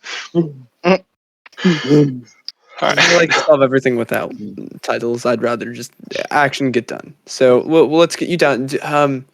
Sir, do you mind landing either right there, or honestly, we could probably go in the circle. It's a large enough area that you probably wouldn't have much problem landing there, right? Land in the crop circle? Fuck it. Sure. I mean, if you'd rather land another area, I don't know how much room you need to land. That was just a large area that I just see. No, that is fine. I'm at the point where I'm just fuck it. If some giant pizza god shows up and demands pepperoni sacrifice, I'm just like, sure, whatever. I'm at that point that if I start questioning things, I will curl up into the fetal position and cry myself insane. It's that weird kind of a day. So, hey, insight check?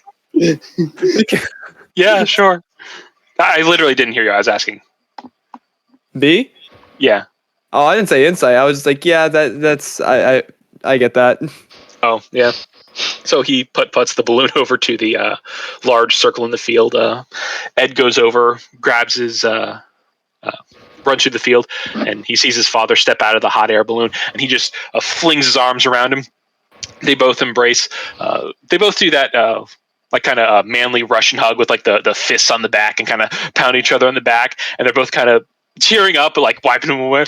Yeah, man, Daddy, I knew you'd be okay, because you're tough. Yeah, you're damn right, I'm tough. I knew you'd make it through. Yeah.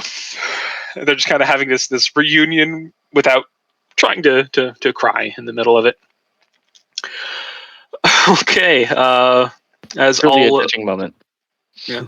Hector, I'm guessing you're driving back in the vehicle. Mm-hmm. He's gonna go to the gas station first, though. Yeah. Wait, shit. Grab some Grant, did you actually leave him the keys? Yeah. Okay. I'm assuming we left them in the car. Yeah, I wasn't gonna leave him there. Like, yeah, it's like here, take the car back. I'm just checking. Like you toss him out of the hot air balloon, and then you just like It's like, oh drop shit! the I look at keys my off the keychain side. next to me. I go, Also, like, you would have noticed that like Hector's only like 26 pounds. So yeah, you pure just bone. like I like street yeeted me. God. He's a skeleton. He's Yeah. only 26 pounds. Yeah. yeah, it's straight. Whoop. So Oh, you that stopped was and you his- grabbed oh. gas on the way back. Oh, well, Rachel, so Hector's gonna go inside the gas station and like look at their he's gonna be like, excuse me, where is your air freshener selection? Over there, and he kind of points to one of the aisles closest to the door with a bunch of other like car accoutrement, air fresheners, tire pressure gauges, some cleaning supplies, things like that. What scents do they have? I'll say that they have a pine scent, some sort of a black licorice, and ocean Ew, the breeze. tire scent. No, You know who what? would I'll want take tire the scent in tire their car? scent. Well, no, that's what the black licorice is. It looks like a fucking tire. Oh, yeah, okay. The I'll black grab licorice one of, tire scent. I'll grab one of those. I'll be like, I'll just purchase the thing. How much do they cost? Like the copper. Okay. Yeah, you drop a copper coin on there. Thank you for your service, or thank you for your patronage. And Yeah, like so as we're like fucking standing there, I'm just gonna like shift my head back to like a skull, open my mouth, pull the existing air freshener out of my skull, like my skeletal mouth, and put the new one in there, and then just shift back and walk out like nothing just happened. oh my God, this poor man. it's a woman, and roll me an intimidation check. This poor woman. Hector is going to destroy the world. Only a She What? sees you do this, and then she's like, "Oh, that's a neat trick. How'd you do that?" I just look back at her and I'm just like, what do you mean trick? I mean, that was like a nice little magic trick. I I'm don't just know. like, oh shit, I'm not supposed to show people that. Yeah, I've been practicing. Okay, Oh. bye. Keep up with that. Bye. As you head out, get back in the car, and everybody reconvenes back in the. I'll say back in the near the Oh, what's it called, the farmhouse thing, cow Now his container breath is gonna smell like Barn? black licorice. barn. That's the word. The barn. yeah. I know words. All right, I would like to take a picture of the floating cow and then start getting an email going off over to probably Greyforge about how there's stuff going on over here as an update. Oof. You take a picture of the cow, you snap the picture, and then you look back up, and the cow is no longer there, as all of you hear a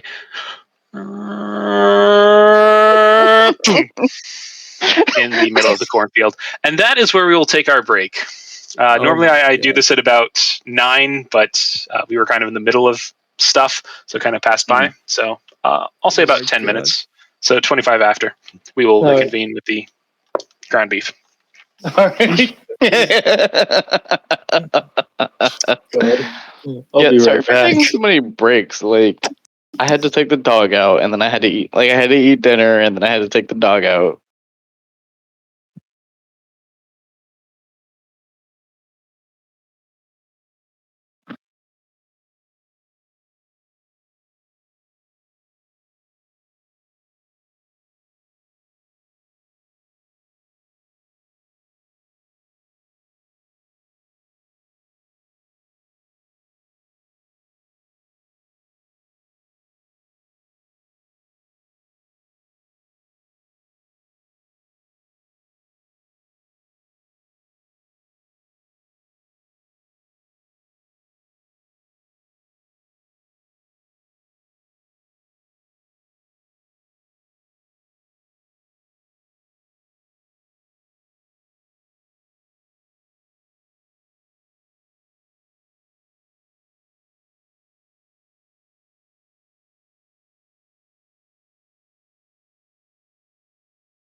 Oh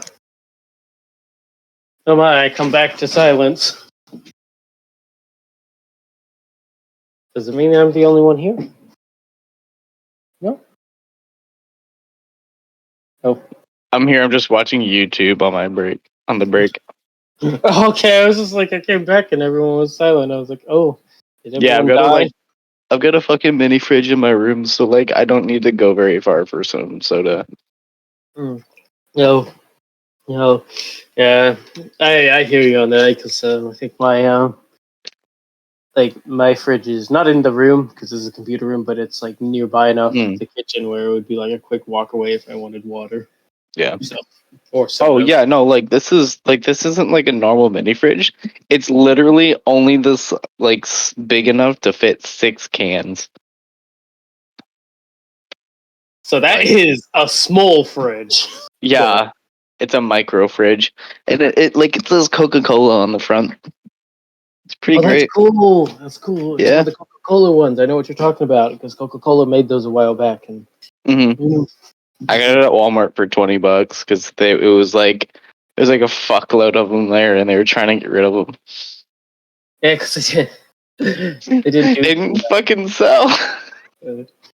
Oh my god! I also got to say, what you did to that poor man as Hector. What you did to that poor man. Oh my god. It's like, yes, I know it's a once in a lifetime opportunity, but oh my god. He's like, wait. Oh, I might never have this chance again. My god, you could probably see Rachel just a vein just starting to pop in her head as she looks at you and just like, oh my god. Yeah, no. So one of the things about Hector, so he's so like the whole like top hat and like suit and shit, like that's those aren't his actual clothes. They're also like disguised selves. Like he's actually just a fucking like skeleton in some gym shorts and a wife beater. Can't wait for that to pop up. Someone cast his spell magic and he just, oh no. He's like, oh shit. You just see like a fucking sweat stain.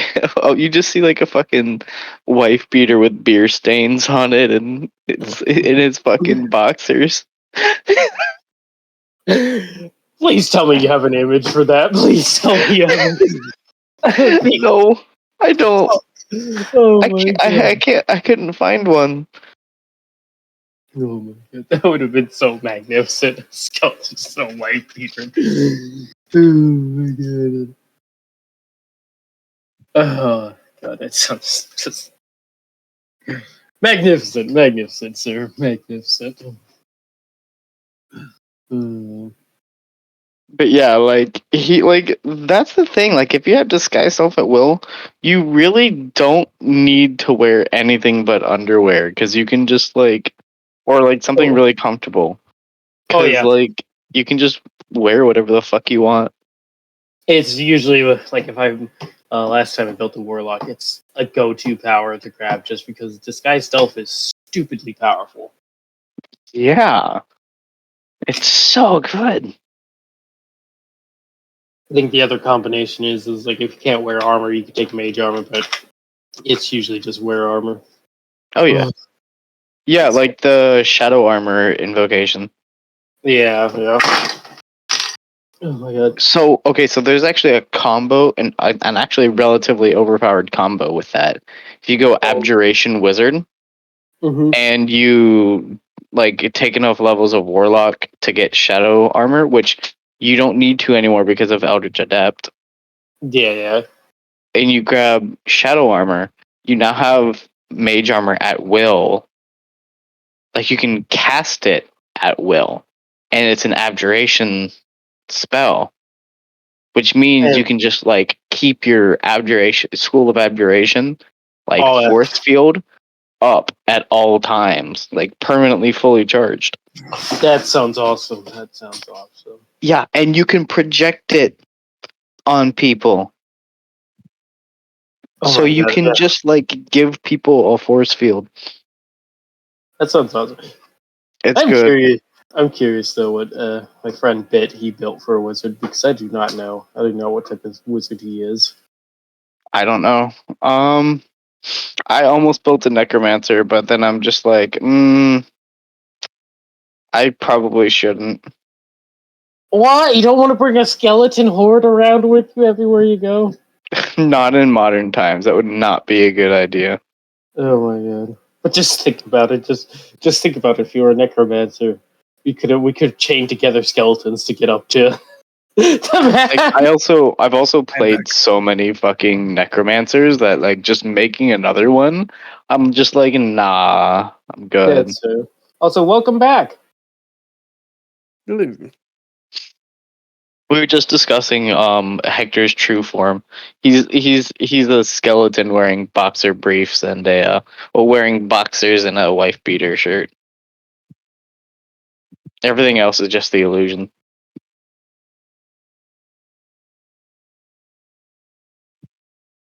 You've killed a man. He doesn't know how to reply to that. Part of it's I also have a sandwich in my mouth. Oh, nice. Oh my God. No, I had a character that didn't want to like show that she was a half elf, so she literally just used disguise self just to change her ears. That was it. Yeah, no, like this guy's self at will is fucking amazing. Mhm.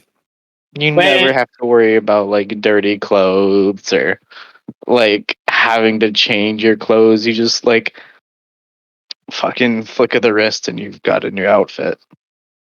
You guys are really making me wish that I picked an arcane trickster instead of a psychic, a soul knife. Or just No, Soul Knife's grab cool, man. Eldritch Adept. Just grab Eldritch Adept. Disguise self at will on a rogue is extremely powerful. Yeah. Yeah, I think about that or magic adept. A There's- bard, man. Oh yeah, Bard is really good with it too. I was thinking about grabbing Magic Adept just to grab a guidance to be my own cleric and just cast guidance on myself. Pass every skill check. All right. Everybody back? Everybody ready to go? Rye or bite. Hello. He exists. Rye, are you back? It is new. Rai has gone to the Shadow Realm. He lost his Yu-Gi-Oh match.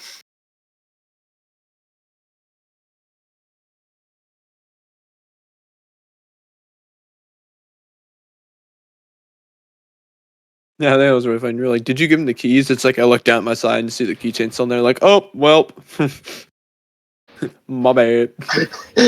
Hector just trapped off 15 miles away. You got the van. He goes over Yeah, to it, and Hector's it's like just, like, he goes to fucking open it, at cruising. least like the sitting there, and it's like sees that it's locked. It's like, oh my god. Yeah, Hector just like goes to the vehicle and without the keys. Fuck, it's locked. Grant's like, I don't trust you, Hector. You can never have the car to yourself after what you did. What did he do?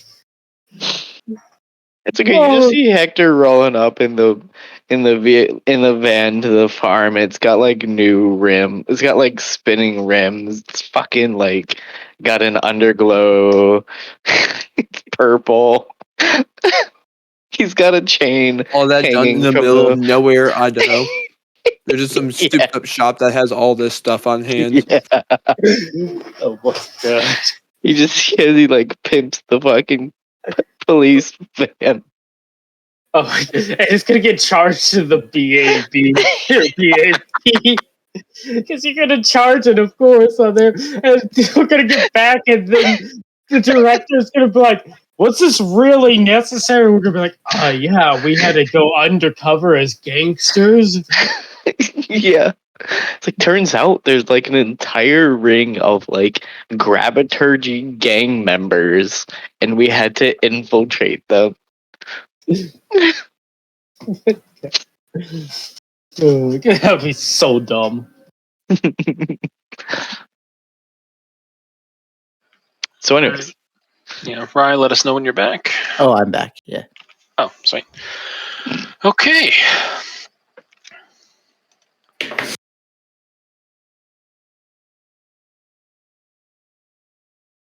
Okay, so where we left off, everybody watched in horror as the cow suddenly started plummeting to the earth. Is anybody going to try anything to stop the cow from becoming ground beef? Rachel's just gonna have to say, "Oh, rip cow." please let me get there by the time this thing's hitting the ground. Chris. All right. I would like to try. Is there like a water trough or something nearby? Yeah. Can I use my, what the fuck is it called? My shape water cantrip to move the water and try to, I don't know, slow the cow down with that some way, somehow? Sure, I'm telling you now, the DC is going to be pretty high, but I will let you attempt it. Okay. Make me a spell casting ability check. Sure.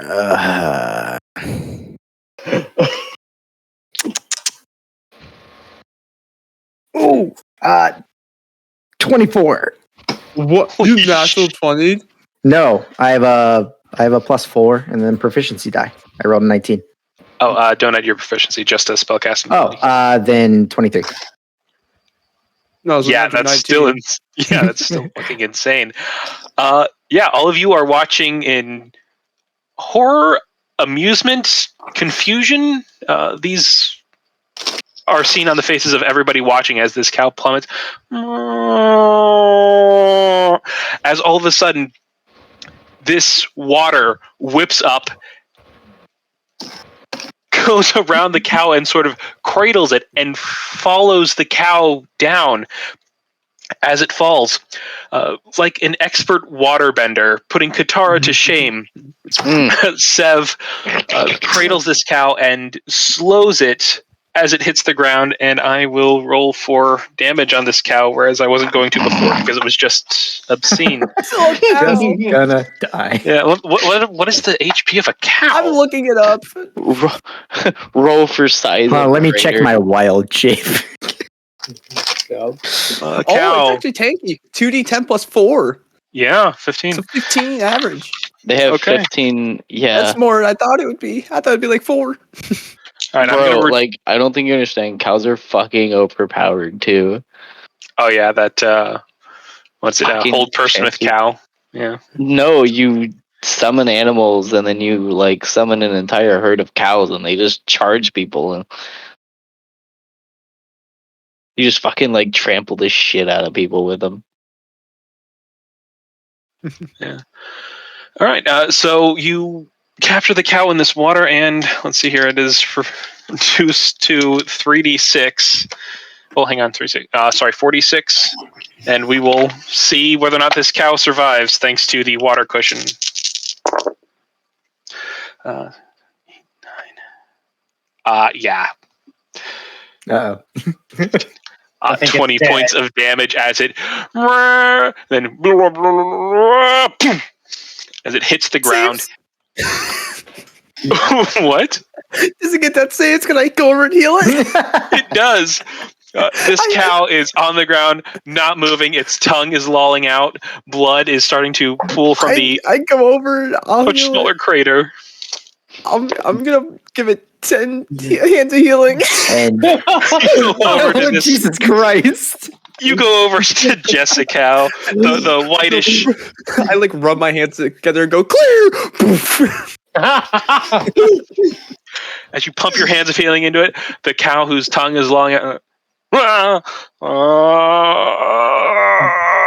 As it's still in a massive amount of pain, but its wounds close. A lot of its bones sort of pop back into the place where they should be, and it kind of rolls onto its stomach, and then it kind of rolls back onto its side. It is alive and stable. You're fine. You're fine. I also cast Cure Wounds. Oh my god! Oh my god! All of this for a fucking cow. The cow's bones all reknit themselves here. As they all like pop back into place. That'd be horrifying. And then Fred and Sam and Ed are all watching this in abject horror and fascination as this cow is just like re-knitting itself thanks to this random ex-firefighter wood elf. Like shocking it back to life with his hands as the cow kind of rolls over. Murr, murr, murr. And then it kind of rolls onto its legs, and then it slowly gets up, and it's still kind of shaky just from the whole experience, but it's starting to like walk. You're fine. Around. You're fine.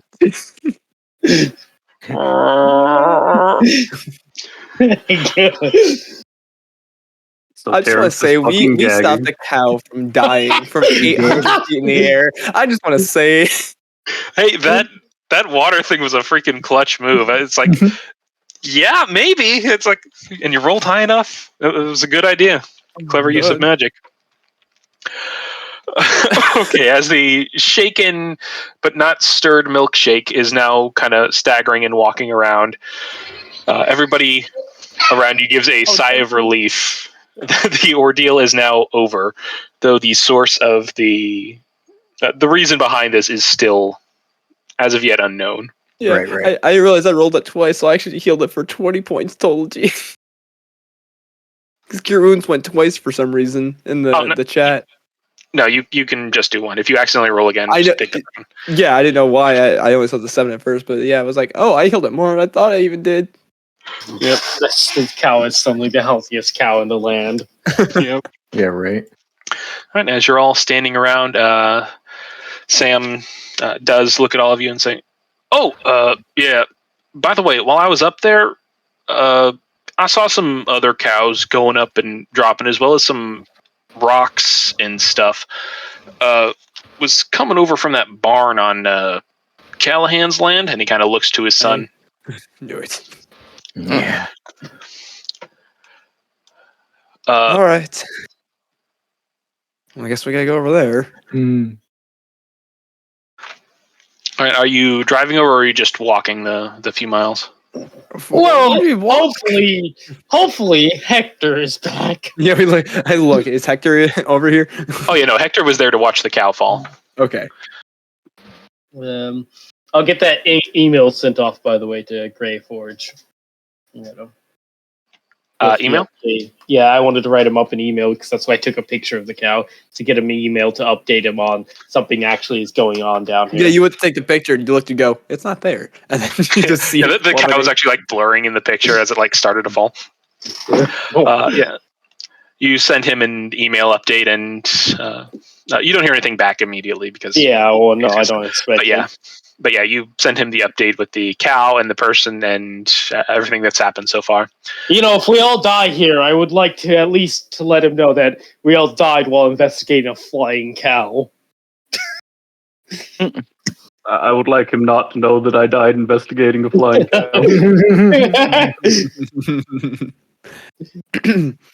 Loses a whole team of flying cow. Goes, man, this problem must be beyond us. Gentlemen, I think it'd probably be best if you kept your cows inside. Barn. Probably a good idea. I mean, they have to get out and eat and exercise. We aren't just going to contain the poor cows. Well, but we're for the time being. I mean, they could go for a walk as I look up in the air. I don't think they're going to enjoy it, though. We're also going to be solving this problem. We are from the BAP. Yes. Yeah, P. We're from the BAP. So have I arrived at this point? Like at what point during all of this did I arrive? You got there just as the cow started to plummet. Oh, okay. Yeah. I would have been. Hector would have rolled up and be like, "Did I miss the ground beef yet?" Oh my god, Hector! I heard the and then he just like watches it get saved and then watches it get like stitched back together. He's like, what the fuck? Hector just like walks over like, did you just waste spell slots on a fucking cow? I mean, it was dying. Oh my god. I was looking at You just see him like looking at you like, whatever, man. So I would recommend keeping them inside, at least for now. You know, I mean, you can bring food to them. We should have this solved within, what do you say, Grant? A day or two? I have no idea. These are flying cows. We're kind of going as we go. This is Hector's not exactly like, what they're trying. something I was trained for. Hector's just like, what they're trying to say is keep your cows away from that area unless you want ground beef. Oh, ground beef. That's funny. But those cows are seriously our livelihood, and they're basically like family. But that is pretty funny, though. And So I think he's gonna laugh alien? despite themselves. You probably shouldn't be selling photos of one of your dead cows to people. Just saying. Oh, you mean Hector. Caroline? It's what she would have wanted. That's Oh, not. Caroline. And then he Oh my looks at it, and God. it's like, yeah, no, I told him that, Natty. That's not. Hector's just like, I mean, if one of them falls from because of the aliens, you could sell its meat off as alien meat. Wouldn't that make you some money? I'm going back to the van. We have a barn to go to. What? By the way, you notice that Hector smells like black licorice, like really strong. You're a weird sight to begin with. What you do is not confusing me at this point. It's more of an acceptance. Rachel's gonna hop into shotgun. Well, Hector's still got the keys. Like, get some rest. Let's you have to give me the keys. He's like, no, I'll drive. It's up to you, Grant, if you want to try to take him or let him drive. Whatever. He hasn't done anything driving wise to warrant like losing his license. Do you have a license? Obviously. Let me see it. He shows you his license. You just see like a skeleton holding his thumb up. I inspected. Does it look real? Roll me an investigation check. Like, that's literally his driver's license. There is no way they would allow you to get a driver's license as a skeleton. 9. Yeah, no, this is legit. Can I also roll? Can I see this and look at this and roll an investigation? Sure, I'll say with disadvantage since someone already rolled. I'll do the 2 rolls quickly. Yeah, no. 16. Oh no, 14, 15. Yeah, 15. You're pretty sure that they don't allow people to give thumbs up in things, much less allow skeletal people to have driver's licenses. Like, there's no rule against it, but it's if he can disguise himself, they probably would have required it. The BAP probably would have. They tried to calm people. Rachel is gonna look straight at Hector and go, "You can drive as long as you don't crash us. As soon as we crash, never drive again." And Grant always I wouldn't drives. be able to drive if you crashed. I'll probably go straight through the fucking window. Yeah, The windshield. I have the keys. No. He's just like, fine. He pulls out his actual driver's license. It just like looks like Doesn't him look real. before he. It's just it's just the Investigation. actual one. It's a big investigation. It looks like a normal driver's license, like of his human form. 6. This is 100% a fake one. You don't think that you think that they misspelled New Mexico, even though you live there. There's just a few things that are a little too off about it. But it says New It is very York. suspect. Who spells New Mexico like New York? That is the question that he is asking himself as he looks at this obviously fake license. Give me the keys. I'm not having someone illegally drive this van. This is a federal vehicle. How much trouble we get in? I'm just like, how do I? Well, where's your driver's license? I pull mine out. Is it real? Make me an investigation check. And do so with advantage. It is absolutely 100% real. It is also a New York driver's license. I'm like, you have a New York license and you can't even recognize another fucking New York license. But you also disguise yourself at will, so you have multiple. So clearly you have something Good going point. on. I'm like, I always have something going on. Give me the keys. No. I just run to the vehicle. I like jog next to you at the same speed because you can't outrun me. The skeleton turns and runs, and then just starts running to the point where he's almost huffing and puffing, almost out of like reflex. And then just the camera pans over, and you just see Grant Casually jogging. like he's at a just doing it for exercise. Like turns over to you, like on your left from from the Avengers. He's like, ah! Don't say it. Don't say it. Are you going to try to take the keys or what? I just like hold my hand out. Well, they're in his pocket, so I hold my hand out. I'd give you a high five while I'm running. We're going to the same location. The result is the same. He's like, I know, but I want to control but I want to listen to my music. All right, come on. What are you doing? I mean, either way, I'm getting back to the van. Yeah. I'm just gonna I'm gonna hop in the driver's seat, start the car, and just like throw on some like EDM music. It's like whatever at this point. He's like, I'm not a bad driver, I swear.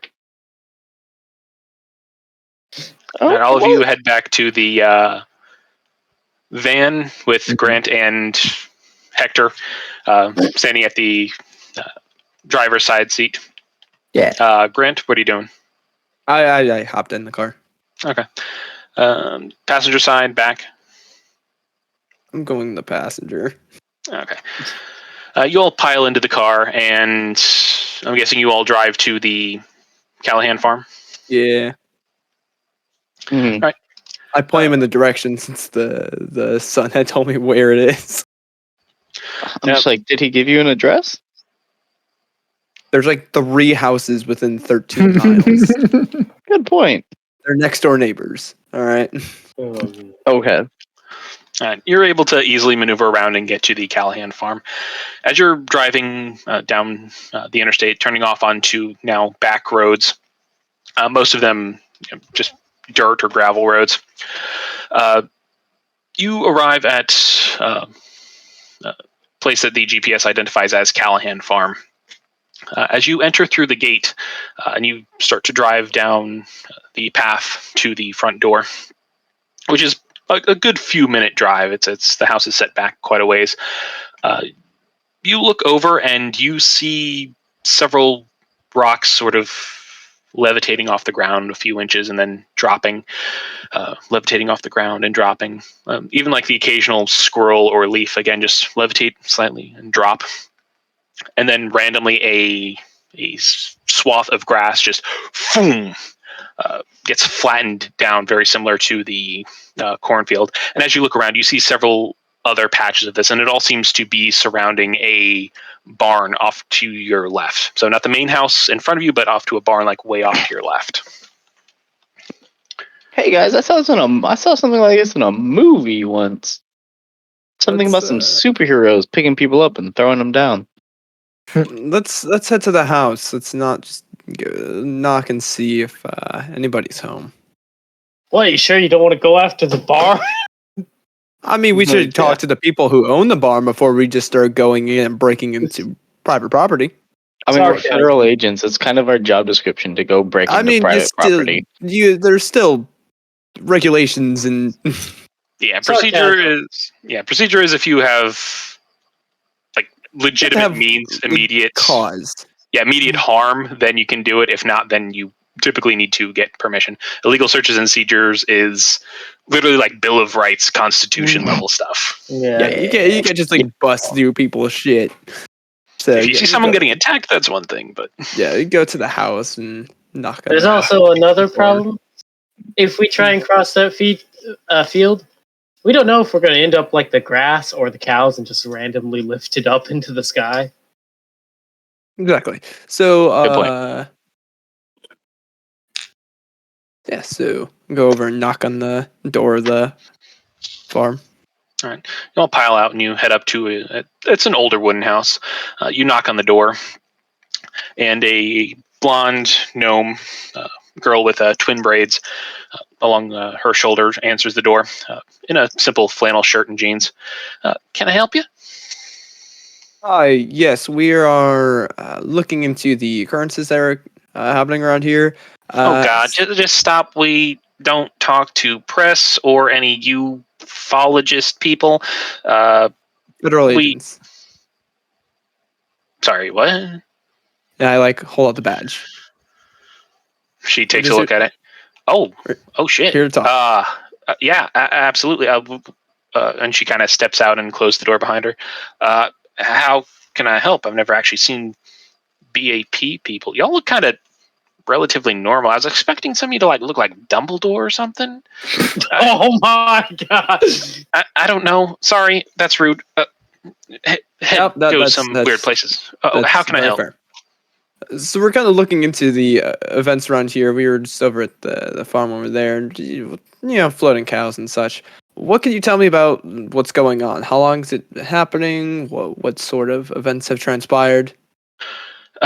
Well, from what I've been told, it's been happening for about a week and a half. Me and my mom haven't exactly been here. We were down at the state fair selling some pies. We just got back yesterday. There's been a lot of weird pressed grass and things like that. Some of our animals died. There's actually a hole in one of the roofs of our shed. We don't know whether or not that was related, but it's still kind of odd. Other than that, we just haven't really been here that long. We still haven't gotten the full scope of the damages. Rachel will gesture over to the barn and go, "What's going on with that?" And she kind of squints her eyes and looks. And from this distance, you can't actually see the rocks or leaves levitate because it was only like a few inches or a few feet off the ground. So she says, "Oh yeah, that's an old barn. We don't even go back there anymore. It's kind of unstable." Why do you ask? We're just noticing sort of a high density of these sort of events kind of occurring over in this area, and this area just seems more central focused. Do you mind if we take a look around at all? You mean in the house or just on the farm in general? Look at the property, farm. Yes, I don't think we'd have to go in your house. We're mainly concerned with looking at the barn. It looks like it might be centralized on that old barn. Oh gosh. Yeah. You have free reign. If you need to check the house, let me know because it's not exactly the cleanest at the moment. But anything else on the farm, you're more than welcome to it. Let me know if you need anything from me or if you need some sweet tea or something. I appreciate it. Thank you very much for your cooperation in all this. Oh, absolutely. Anything I can do to help. Y'all have a nice day. You as and well. She heads back inside. All right. Let's check out the barn. All right. As all of you cross the field and make the few 100-foot journey to the black barn in the distance, it looks like the barn isn't just in disrepair, but it looks like it was actually burned down at some point in the past, and there are shingles and things falling down. As you get closer and closer, you do Like see. As you get closer and closer, you do see like the occasional rock and leaf sort of levitate up and then slam down on the ground, or a patch of grass just suddenly go flat. As it looks like it was burnt at some point, are there any openings at all that I can see that look relatively stable? This being kind of a little more a specialty of burnt buildings. Yeah. Make me an investigation check. Yeah, make me an investigation check. And also you can do it with advantage, and it's going to be a little bit lower DC because, again, you are ex-firefighter, so this is kind of your expertise. Okay. 17. Yeah, there is a main window in the barn. It is a very traditional barn. The two doors in front are, one of them is completely gone. The other one is like half gone, kind of hanging on what's left of a hinge. There's a window above it, and I'll say 5 windows on the side, 2 on either side and 1 in the back. Most of the entrances look stable. It's more the interior that has been gutted and is a little weak. You should be able to just walk in through the front door. There's 1 or 2 windows. Make sure we didn't need to be ultra careful, Yeah, as long as you don't like bash anything, you should be fine. And I'll warn everyone: don't go being rough with the building. It's not exactly stable. Let's head on in and kind of start entering into the barn. All right. As you go to step into the barn, I need everybody to make me a Constitution saving throw as one of those gravity wells envelops you. Ooh. Oh no. Oh no. Oh no. Regrets. I have many. 16. 14. And it's DC 13. Okay, everybody. I'm going to expend my inspiration here. Okay. I would rather not float off. Nice. Like, haha, you fools. I still. As you start to float up, you sort of reorient yourself and then kind of like grab at the grass, but then the grass comes out in your hand as you start flowing up. 5, 10, 15, 20 feet. And then all of a sudden it, and then boom, and then you just slam down into the ground at like double speed. And you take... Oh, God. Grabs a handful of dice and just chucks them across the room. 11 bludgeoning damage as you slam into the ground on your back. And you take... that is over half my character's health, I think. Actually, I have 21 health, and 11 is exactly, I think, takes me down below half. Yikes. So I think Rachel is going to cough up blood as that happens. Okay. As you land on your back and then just cough up some blood as you're laying prone. You also hear a very ethereal Divine sound. You cast Divine Sense, and you sense 6 undead. You're shitting encroaching on you. We're fighting undead cows, boys. So I know the location of any celestial fiend or undead within 60 feet. If they're not behind total cover. They are not behind total cover. And so I know where they are. So I look, and how far away are they from us? They're about 30 feet away, encroaching from most sides. And there's actually one standing like right next to you, but it is invisible and incorporeal as they all slowly fade into existence. You see 6 cows of myriad color and pattern. All of them are disfigured as if from a massive bludgeoning force, as if they fell from a great height or were crushed suddenly. I go, they all... you gotta be shitting me. Hector's like, I swear it wasn't me. I'm not a necromancer. Oh god, ghost cows? Really? That's what this is. As they all fade into view, we will roll. That is where we will leave off, as you are surrounded by the spectral ghost cows next session. Oh my god! The moment you said an ethereal move, I was like, oh my gosh. Well, that's why I had to look up cow stats, because all I had was spectral cow stats. Those tokens. Oh my god.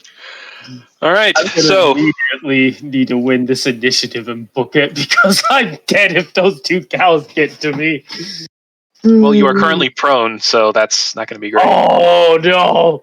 Oh no! Yeah, I'm just going to put a little... Yeah, where's the prone It looks like they were tripping on a banana peel. I'll just put this here. Little boot. Oh my There. god. Now we know you're prone. I am so dead. Oh, That's All right. I just used most of my healing on a cow. It's all right. No!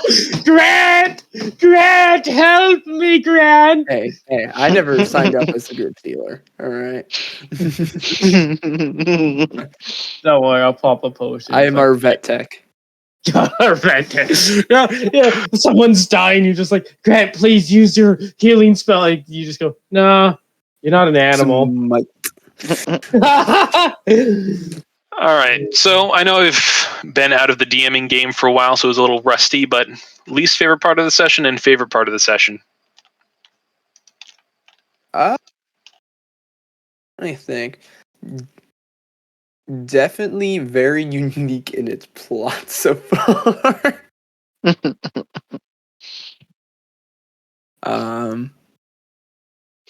like, was that a best part or a worst part? That was good. I'm trying to think of the worst. I don't think I really had anything that I can think of. Okay. Yeah, if anybody has like anything, any comments, any feedback, please feel free to DM me. It's always a help. I can't really say it's a good or bad thing, but it's like I've never played a modern campaign before, so it's hard to get out of that mindset that we're not in medieval times. Yeah, I know. Oh yeah, especially since this is all happening on a farm. But hey, you guys immediately latched on to like the hot air balloon. Yeah. Well, yeah, I was like, what? I didn't know what to do for flying. I was like, wait, what vehicles are nearby? Planes wouldn't work. That would just zip them and kill them. Hot air balloon? Hector's just like, I mean, if we can't catch him, I can just kill him before he lands. I should have. Oh, good. We really should have asked for a perception on the bar to see if there's one of those fields as we got closer to it near the door. I can't believe I lost a Constitution saving throw and lost 11 health right before a fight. Well, we'll see how it turns out next time on Dragon Ball Z. Yeah. Da-da-da. I will say, for you, Chris,